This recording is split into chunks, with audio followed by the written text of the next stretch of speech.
So welcome back, dear students. I hope that you're all making use of all the continuous sessions that we are presenting to you. ಈಗ ನೀವೆಲ್ಲ ಹೇಗೆ ಮಾಡ್ತಿದ್ದೀರಾ, ಇದು ಹೇಗೆ ನಿಮಗೆಲ್ಲ help ಆಗ್ತಿದೆ ಅನ್ನೋದು I don't have any idea about it, but we believe that ನಾವು ಏನು ಮಾಡ್ತಿದ್ದೀವಿ ಅದೆಲ್ಲ ನೀವು ಉಪಯೋಗ ಮಾಡ್ಕೊಳ್ತಿದ್ದೀರಾ ಅಂತ ಹೇಳಿ ನಾವು ನಂಬ್ತೀವಿ. ಆ್ಯಂಡ್ ಇನ್ನೊಂದೇನಂತಂದರೆ ಅಫ್ಕೋರ್ಸ್ ಈಗ ನಾವು ಎಲ್ಲ ಥರದ ಎಕ್ಸಾಮ್ಸನ್ನು ನಾವು ಸ್ವಲ್ಪ ರಿವ್ಯೂ ಮಾಡಿದಾಗ we felt that common areas ಅದು ಆಲ್ಮೋಸ್ಟ್ ಒಂದು 70-80% ಸೇಮ್ ಇದೆ. ಆಮೇಲೆ ಲೆವೆಲ್ಸಲ್ಲಿ ಹೋಗ್ತಾ ಇರೋವಾಗ ಅಥವಾ depending upon the seriousness of the ಅಂದರೆ ಆ ಎಕ್ಸಾಮ್ದು ಒಂದು ರಿಕ್ವೈರ್ಮೆಂಟ್ ನೋಡಿದಾಗ ಮೇ ಬಿ 1 or 2 ಟಾಪಿಕ್ಸ್ ಮಾತ್ರ ಡಿಫ್ರೆಂಟ್ ಆಗಿರೋವಂಥದ್ದು. ಸೊ ದೇರ್ ಫೋರ್ ಈಗ some of you also have suggested that ಕೆಲವೊಂದು ಗ್ರೂಪ್ ಸಿದು ಮತ್ತು CGLದು ಅದೆಲ್ಲನೂ ಸಹ ಒಂದು ಸ್ವಲ್ಪ ಕವರ್ ಮಾಡಿ ಅಂತ ಹೇಳಿ. So certainly we have taken it up. ಅದು ಎಕ್ಸ್ಕ್ಲೂಸಿವ್ ಆಗಿ ನಾವು ಕ್ವೆಶನ್ ಪೇಪರ್ಸ್ನ ಅದರದ್ದೇ ಆದಂತಹ ಕ್ವೆಶನ್ ಪೇಪರ್ಸ್ನ ನಾವು ಒಂದೊಂದೇ ತಗೊಳ್ಳೋದಕ್ಕಿಂತನೂ ಎಲ್ಲರಿಗೂ ಅನುಕೂಲ ಆಗೋ ರೀತಿಯಲ್ಲಿ ಕಾಮನ್ ಆಗಿ ಇರೋವಂಥದ್ದು ಅದು ತಗೊಂಡಿದ್ದೀವಿ. ಆ್ಯಂಡ್ ಕೆಲವೊಂದು ಇದರಲ್ಲಿ ಪ್ರತ್ಯೇಕವಾಗಿ some of the most important concepts which will help everybody ಅದನ್ನು ಸಹ ನಾವು ತಗೊಂಡಿದ್ದೀವಿ. ಸೊ ಇದು ಜನರಲ್ಲಾಗಿ ಮಾಡಿರೋದ್ರಿಂದ ಎಲ್ರಿಗೂ ಅನುಕೂಲ ಆಗುತ್ತೆ. ಪ್ಲಸ್ ನೀವು ಯಾರ್ಯಾರು ಪ್ರತ್ಯೇಕವಾಗಿ ಇದೇ ಎಕ್ಸಾಮ್ಗೆ ಹೋಗಬೇಕು ಅಂತ ಅಂದ್ಕೊಂಡಿದ್ದೀರೋ ಅವ್ರಿಗೂ ಸಹ ಅದು ಸಹಾಯಕ ಆಗುತ್ತೆ ಅಂತ ಅಂದ್ಕೊಳ್ತೀವಿ. ಇನ್ನೂ ಏನಾದರೂ ಅದರಲ್ಲಿ ಸೇರಿಸಬೇಕು ಅಂತ ಹೇಳಿದ್ರೆ ಅಫ್ಕೋರ್ಸ್ ಇನ್ನೂ ನಾನು ಇವತ್ತಿನ ಇದರಲ್ಲಿ ತುಂಬ ಹೆವಿ ಆಗುತ್ತೆ ಅಂತ ಹೇಳಿ I restricted myself. Okay, ಇದು ಸ್ವಲ್ಪ ಎಲ್ಲ ಒಟ್ಟಿಗೆ ಕೊಟ್ಟುಬಿಟ್ರೆ then it will be very difficult ಅಂತ ಹೇಳಿ ಹಾಗಾಗಿ ಇವಾಗ ಏನೇನು ಸಾಧಾರಣವಾಗಿ ಮಾಡ್ಕೊಳ್ತಾ ಬಂದಿದ್ದೀವಿ. In addition to that I have included a few. Okay, ಇನ್ನು ಹೋಗ್ತಾ I plan to really take up a few more serious and important topics that you have suggested from the question papers of group C exams ಇರ್ಬೋದು ಅಥವಾ MTS almost ಎಲ್ಲನೂ cover ಮಾಡಿಬಿಟ್ಟಿದ್ದೀವಿ. So MTS ಅಲ್ಲಿ ಬರುವಂತಹ ಒಂದು 70% ಎಲ್ಲದಕ್ಕೂ ಬಂದೇ ಬರುತ್ತೆ. All right. ಸೊ ಇನ್ನು SSC and MTS both are the same. And ಇನ್ನು ನೆಕ್ಸ್ಟ್ ಇನ್ಯಾವ್ಯಾವ ಥರ ಎಕ್ಸಾಮ್ಸ್ ಇದೆ ಅದಕ್ಕೆಲ್ಲದಕ್ಕೂ ಸಹ ಯೂಸ್ಫುಲ್ ಆಗೋ ರೀತಿಯಲ್ಲಿ 1 or 2 ಕಾನ್ಸೆಪ್ಟ್ಸ್ ಪ್ರತಿಯೊಂದು ವಿಡಿಯೋದಲ್ಲೂ ನಾನು ಸೇರಿಸ್ತಾ ಹೋಗ್ತೀನಿ. ಅದು ಬೇರೆಯವ್ರಿಗೆ ಉಪಯೋಗ ಇಲ್ಲ ಅಂತ ಮಾತ್ರ ಅನ್ಕೋಬೇಡಿ. Anything that you learn in the language ಅಂದರೆ ಇನ್ ಇಂಗ್ಲೀಷ್ ಲ್ಯಾಂಗ್ವೇಜ್ ಸರ್ಟನ್ಲಿ ಅದು ನಿಮಗೆ ಉಪಯೋಗ ಆಗೇ ಆಗುತ್ತೆ. ಸೊ ಬರೀ ಎಕ್ಸಾಮ್ಗೆ ದೃಷ್ಟಿ ಇಟ್ಕೊಂಡು ಮಾತ್ರ ಅಲ್ಲ, ಎಕ್ಸಾಮ್ ದೃಷ್ಟಿ ಇಟ್ಕೊಂಡ್ರೂ ಸಹ ನಿಮ್ಗೆ 85% 90% ಇವಾಗ ಮಾಡ್ತಿರೋದೇ ನಿಮಗೆಲ್ಲ ಅದರಿಂದನೇ. ಸೊ ಹಾಗಾಗಿ ನಿಮಗೆ ಯಾವ್ಯಾವುದು ಬೇಕು ಅನ್ನೋದು ನೀವು ಸ್ವಲ್ಪ ಕ್ವೆಶನ್ ಪೇಪರ್ ನೋಡಿಬಿಟ್ಟು ಇನ್ನು ಏನೇನು ಉಳ್ಕೊಂಡಿದೆ ಅಂತ ಹೇಳಿ ನೀವು ಸಜೆಸ್ಟ್ ಮಾಡಿದ್ರೆ certainly I will take it up. Okay, so with that introduction I will move on to this session and you know that it is okay, available on our Telegram channel as well as our YouTube channel Vijayi Bhava. So ಇದು ಎಲ್ಲರಿಗೂ ಸೇರಿ common ಆಗಿರೋ ಅಂಥದ್ದು. ಇದರ ಹಿಂದೆ ನಾವು ಎಷ್ಟೊಂದು sessions ಮಾಡಿರೋದ್ರು we had particularly concentrated on the MTS and SSCಗೆ ಮಾಡ್ಕೊಂಡಿದ್ವಿ.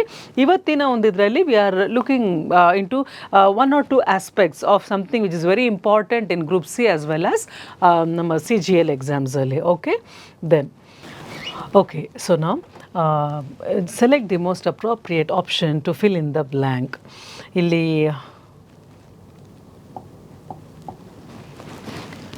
this is the blank actually which is left out.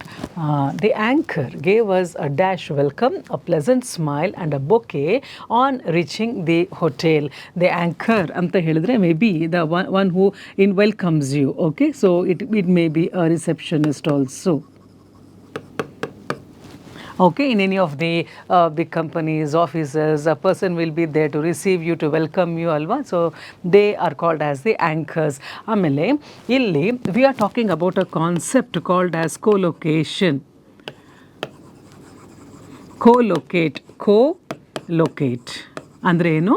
ಎರಡು ಪದಗಳು ಪಕ್ಕಪಕ್ಕದಲ್ಲೇ ಸಾಧಾರಣವಾಗಿ ಬರುವಂಥದ್ದು. Example you see warm welcome ಸಾಧಾರಣವಾಗಿ ಬಳಸ್ತೀವಿ ಅಲ್ವಾ? Warm welcome, pleasant surprise,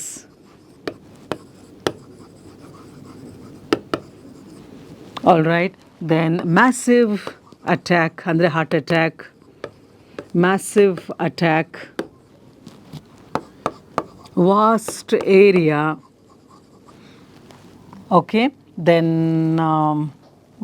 a beautiful smile, or a pleasant smile, both of them, a pleasant surprise, a beautiful or a wonderful smile.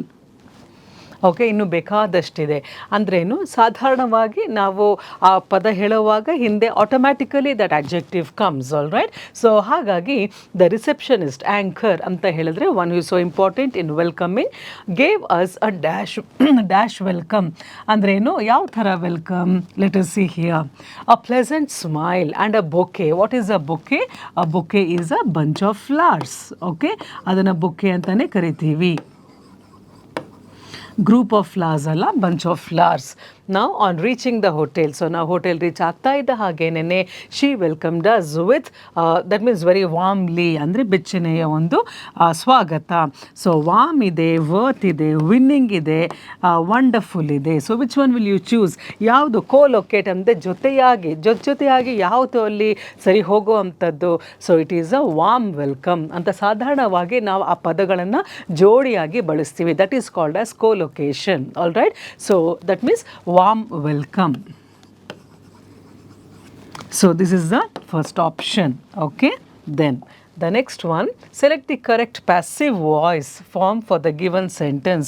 So we have been talking about passive voice for a few sessions now. Passive antandrenu, just let me brush it up for you. Active anta helidre the order of the sentence ee tara irbeku. S anta helidre subject, V andre verb, O andre object, all right. Now, Rashi was writing a letter to her husband. Now, we take, iga, Rashi subject. We are talking about her. Was writing is the verb. ಇಷ್ಟು verbal group ಅದು. Okay, ಏನು ಬರೀತಾ ಇದ್ಲು? A letter. So this is the object. ಇದಾದಮೇಲೆ ಏನು ಬರುತ್ತೆ? That is called as a complement, ಅಂದರೆ ಅದು ಕಂಪ್ಲೀಟ್ ಮಾಡೋದಕ್ಕೆ ಸೆಂಟೆನ್ಸ್ ಅಥವಾ ಅಡ್ವರ್ಬಿಯಲ್ ಅಂತ ಹೇಳ್ತೀವಿ. ಸೊ ಅದು ಸುಮ್ಮನೆ ಅದು ದಟ್ ಈಸ್ ದೇರ್. ಬಟ್ ನಾವು ಚೇಂಜಸ್ ಎಲ್ಲಿ ಮಾಡಬೇಕು? ಇಲ್ಲಿ ಮಾತ್ರ ನಾವು ಮೇನ್ ಆಗಿ ಚೇಂಜ್ ಮಾಡೋ ಅಂಥದ್ದು. ನಾವೀಗ ಆ್ಯಕ್ಟಿವಲ್ಲಿ ಅಂತ ಹೇಳಿದರೆ subject is very active. Subject is active ಅಂತ ಹೇಳಿದಾಗ ನಮಗೆ ಸಬ್ಜೆಕ್ಟ್ ಇಂಪಾರ್ಟೆಂಟ್. ಹಾಗಾಗಿ ನಾವು ಸೆಂಟೆನ್ಸಿನ ಫಸ್ಟ್ ಪಾರ್ಟಲ್ಲೇ ಸಬ್ಜೆಕ್ಟನ್ನು ತಗೊಂಡು ಬರ್ತೀವಿ. ಆಮೇಲೆ ವರ್ಬ್ ಯಾವ ಥರ ಇರುತ್ತೆ ನೋಡಿ ಇಲ್ಲಿ. ದೆನ್ ಆ ವರ್ಬ್ ಯಾವುದ್ರ ಮೇಲೆ ಏನು ಬರೀತಿದ್ದಾಳೆ ಅಂದ್ರೇನು? Rashi was writing a letter. What was she writing? She was writing a letter. So the action is passed on to the object. O ಅಂತ ಹೇಳಿದ್ರೆ object. So if this sequence is there ಅಂತಂದರೆ ಇದು active voice ಅಂತ.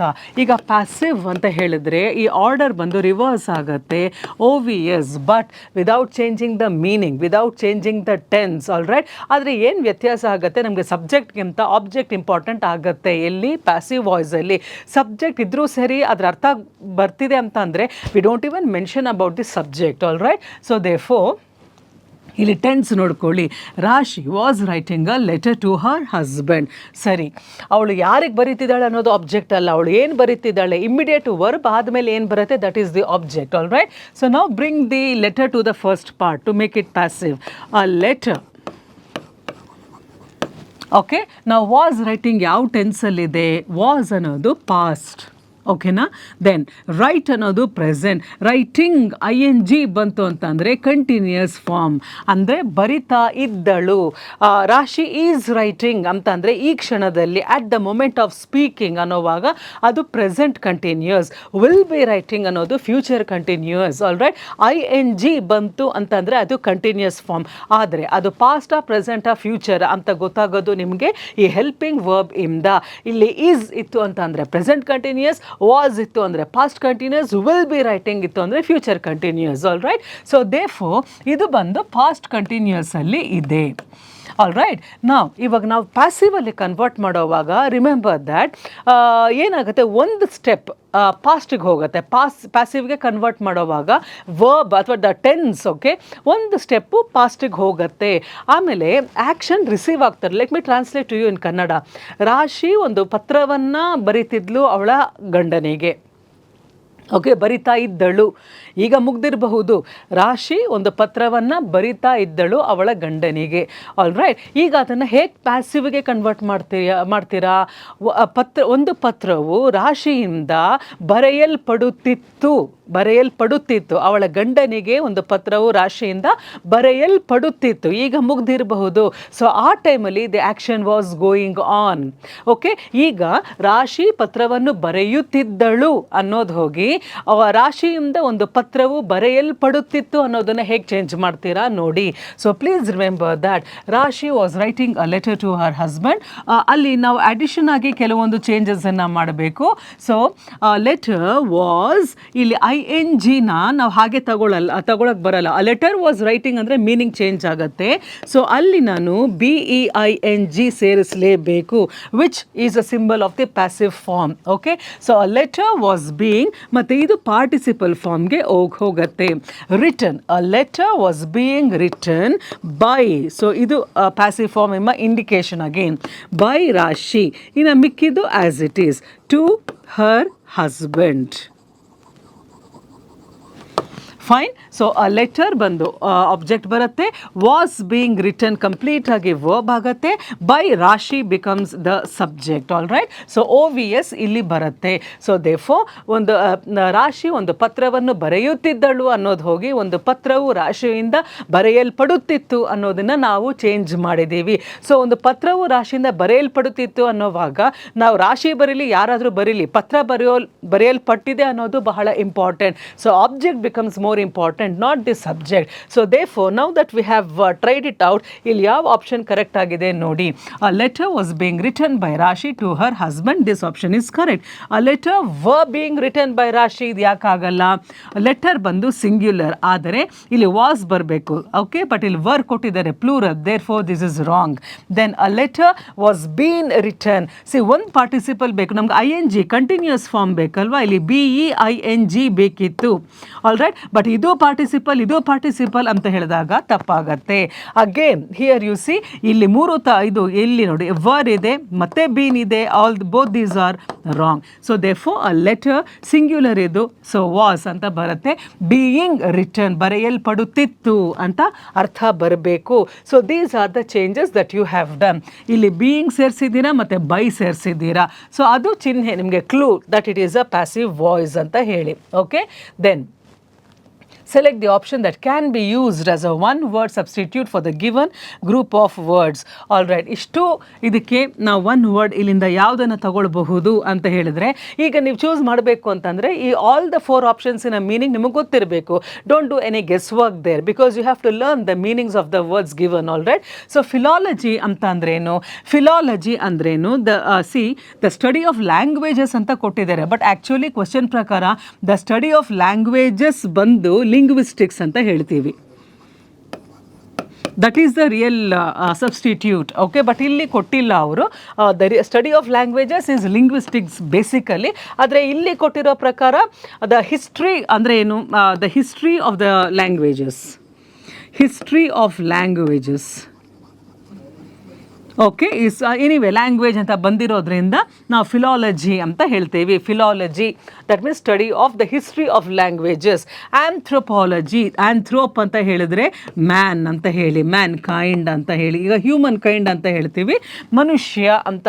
Okay, ಮನುಷ್ಯ ಶಾಸ್ತ್ರ ಅಂತ ಇದೆಯಲ್ಲ, ಮಾನವಶಾಸ್ತ್ರ. ಆ್ಯಂಥ್ರೋಪಾಲಜಿ ದಟ್ ಮೀನ್ಸ್ ಮಾನವಶಾಸ್ತ್ರ. Lexicography that means what? Lexico ಅಂತ ಹೇಳಿದ್ರೆ ಡಿಕ್ಷನರಿ, ಶಬ್ದಕೋಶನ ಲೆಕ್ಸಿಕೋ ಅಂತ ಹೇಳ್ತೀವಿ. ಗ್ರಾಫಿ ಅಂತ ಹೇಳಿದ್ರೂ ಆ ಡಾಕ್ಯುಮೆಂಟೇಷನ್. ಸೊ ಅದು ಇಟ್ ಕ್ಯಾನ್ ಬಿ ಕಂಪೈಲಿಂಗ್ ಅಂದ್ರೇನು, ಬಹಳ ಎಷ್ಟೋ ಜನ ಡಿಕ್ಷನರೀಸ್ನ ಕಂಪೈಲ್ ಮಾಡಿ ಇಟ್ಕೊಳ್ತಾರೆ, ಅಕ್ಯುಮುಲೇಟ್ ಮಾಡಿ ಇಟ್ಕೊಳ್ತಾರೆ. ಸೊ ಅಥವಾ ಅದನ್ನ ಬರೆಯೋದು, ರೈಟ್, ಮತ್ತು ಅದನ್ನು ಒಂದು ಹ್ಯಾಬಿಟ್ ಆಗಿ ಅದನ್ನು ಸೇರಿಸ್ಕೊಳ್ಳೋ ಅಂಥದ್ದು. Anything related to dictionary writing is called as lexicography. The writing of dictionary, compiling ಅಂತ ಹೇಳ್ತೀವಿ. So writing of dictionaries. All right, dictionaries anta helidre where you get all the record of the various words that are there in a particular language. Philosophy, what is philosophy? Tattvagnana antandre the study of knowledge, the study of yes andre study of knowledge is called as philosophy. All right, so now illige yaud match agate? Number 1 matches. The study of languages is called as philology. Fine, okay. Then select the most appropriate antonym of the given word. So antonym, as we all know, means the opposite. Okay, say the opposite of exemplary. Exemplary ಅಂತಂದರೆ ಅವರನ್ನು ನೋಡಿ ಇನ್ನೊಬ್ಬರು ಕಲಿತು ಅವ್ರ ಥರನೇ ಬದುಕೋದನ್ನು we call it as exemplary. ಅಂದರೆ ಒಂದು ಮಾದರಿಯಾಗಿ ಇರೋವಂಥದ್ದು. ಎಕ್ಸೆಂಪ್ಲರಿ ಅಂತಂದರೆ ಒಂದು ಮಾದರಿ. Okay, we should observe them ಅಂತ. It's like an example. Okay, ಒಂದು ರೋಲ್ ಮಾಡೆಲ್ ಥರ ಎಕ್ಸೆಂಪ್ಲರಿ ಅಂತ ಹೇಳಿದ್ರೆ ಒಂದು ಎಕ್ಸಾಂಪಲ್ ಥರ. ಸೊ ಇನ್ನೊಬ್ಬರು ಸಹ ಅವರ ಒಂದು ವರ್ತನೆ ಬಿಹೇವಿಯರ್ನ ನೋಡಿ ಅನುಕರಣೆಗಿಂತನೂ ಅದನ್ನು ಪಾಲಿಸುವಂಥದ್ದು. ಸೊ ದೇಫೋ ಎಕ್ಸೆಂಪ್ಲರಿ. ಅದರ ಆಂಟನಿಮ್ ಕೇಳಿರೋದು ಫ್ಲಾಟರಿಂಗ್ ಅಂದರೆ ಹೊಗಳಿಕೆ. ಓಕೆ, ಅಲ್ಲಿ ಏನೂ ಇಲ್ಲದೆ ಇದ್ರೂ ಸಹ ಹೊಗಳಿಕೆ, ಮೆಚ್ಚುಗೆ ಅಲ್ಲ. ಪ್ರೈಸ್, ಅಪ್ರಿಸಿಯೇಷನ್ ಅಂದರೆ ಅದು ಮೆಚ್ಚುಗೆ. ಆದರೆ ಇಲ್ಲಿ ಫ್ಲಾಟರಿ ಅಂತ ಹೇಳಿದಾಗ ಹೊಗಳಿಕೆ, ಅದು ಅಲ್ಲಿ ಸತ್ಯ ಕಡಿಮೆ ಇರುತ್ತೆ, ಮಾತು ಜಾಸ್ತಿ ಇರುತ್ತೆ. ದೆನ್ ಅನ್ಸ್ಯಾಟಿಸ್ಫ್ಯಾಕ್ಟರಿ ಅಂತ ಹೇಳಿದಾಗ ಅಸಮಾಧಾನತೆ. ಇಮಿಟೇಟಿವ್ ಅಂತ ಹೇಳಿದ್ರೆ ಇದ್ರ ಮೀನಿಂಗ್, ಇದು ಎಕ್ಸಾಂಪ್ಲರ್, ಇದು ಮೀನಿಂಗ್ ಬಂದು ಇನ್ನೊಬ್ಬರು ಅದನ್ನು ಅನುಕರಿಸಬಹುದಾದ ಒಂದು ಬಿಹೇವಿಯರ್ ಇತ್ತು ಅಂತ ಹೇಳಿದ್ರೆ ಅದು ಎಕ್ಸಾಂಪ್ಲರಿ. ಡಿಸೈರಬಲ್, ಎಸ್, ಇನ್ನೊಬ್ರು ಅವ್ರು ಹಾಗೆ ಇರಬೇಕು ಅನ್ನೋ ಒಂದು ಆಸೆ ಬರುತ್ತಲ್ಲ, that is a desirable behaviour. ಆದರೆ ಅವರು ಆ್ಯಂಟನಿಮ್ ಕೇಳ್ತಾ ಇರೋದ್ರಿಂದ unsatisfactory is the right one. Flattering, imitative, desirable ಎಲ್ಲ ಮೀನಿಂಗ್ಸ್ ಆಗ್ತಾ ಇದೆ. ಆಪೋಸಿಟ್ ಬಂದು unsatisfactory. Okay, so the second one is your option. Then choose the incorrectly spelled word. So incorrectly ಅಂದರೆ misspelled word, wrong ಆಗಿ ಯಾವ word ಇದೆ ನೋಡೋಣ. Irritating ಅಂತಂದರೆ ಇನ್ನೊಬ್ರಿಗೆ ಕಿರಿಕಿರಿ ಅಂತ ಅನ್ಸೋದನ್ನು, annoying ಅಂತ ಅನ್ಸಿರೋದನ್ನ we call it as irritating, but the spelling is right, so therefore we put a wrong. Pedestrian ಅಂದರೆ ಕಾಲ್ನಡೆಗೆ ಓಡಾಡೋರು. ಓಕೆ, ಕಾಲಲ್ಲಿ ಓಡಾಡೋರನ್ನ we call them as pedestrians. All right, so this is spelling is correct, so therefore we don't take it.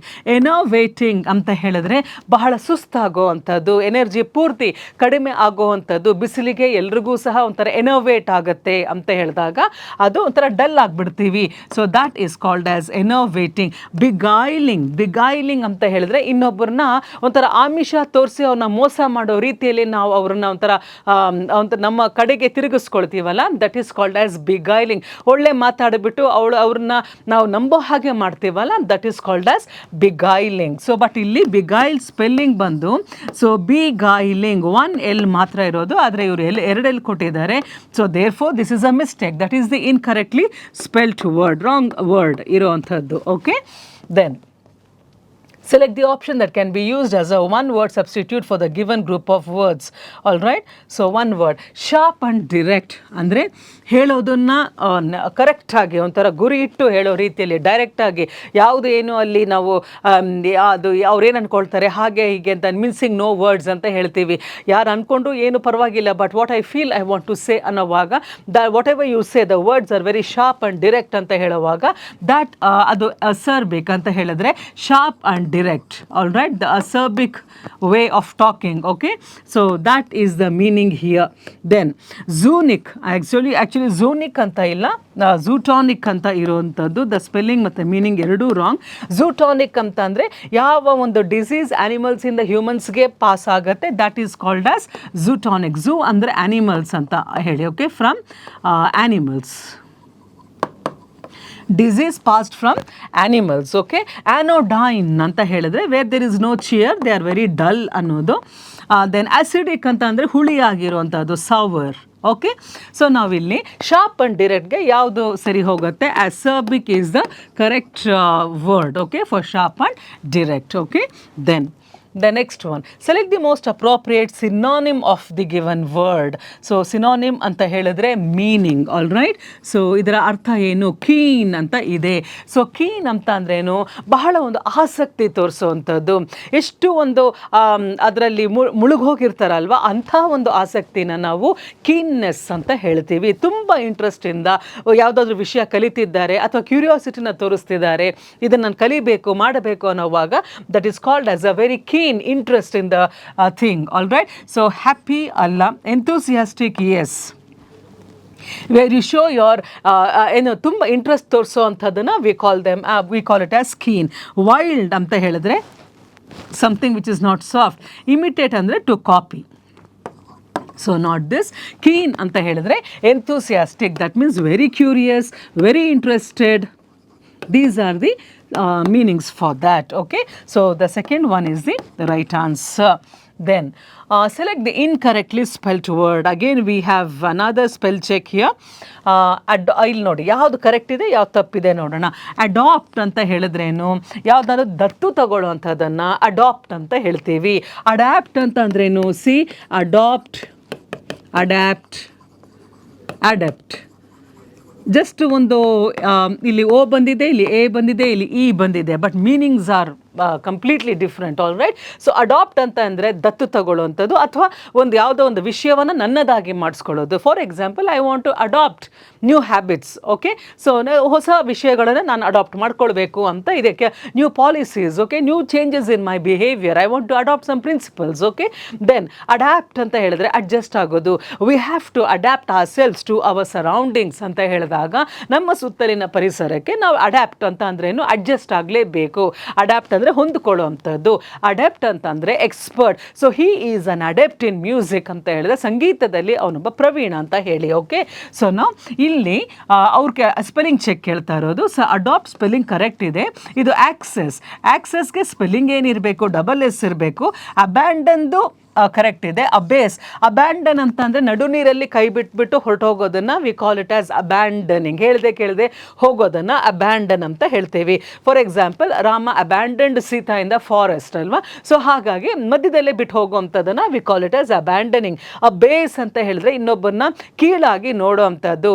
V must not treat the other people who are below us in a very abase manner ಅಂತ ಅಂದ್ರೇನು, ಅವರನ್ನು ಕೀಳಾಗಿ ಕಾಣಬಾರ್ದು ಅಂತ ಹೇಳಿ, ಡಿಗ್ರೇಡಿಂಗಾಗಿ ಮಾತಾಡಬಾರ್ದು. ಇದರದ್ದು spelling correct ಇದೆ ಈ ಮೂರದ್ದು, but this spelling is wrong. So to is the word which is incorrectly spelled.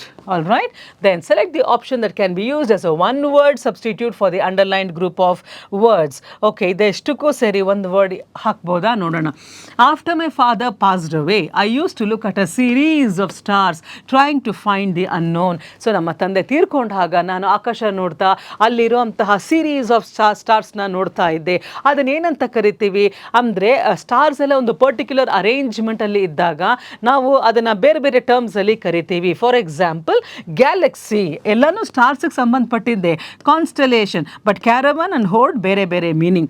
Galaxy ಅಂತ ಅಂದ್ರೇನು, ಲಕ್ಷಾಂತರ ಒಂದು ಸೂರ್ಯಮಂಡಲಗಳು ಇದ್ದರೆ ಅದನ್ನು ನಾವು ಗ್ಯಾಲಕ್ಸಿ ಅಂತ ಹೇಳ್ತೀವಿ.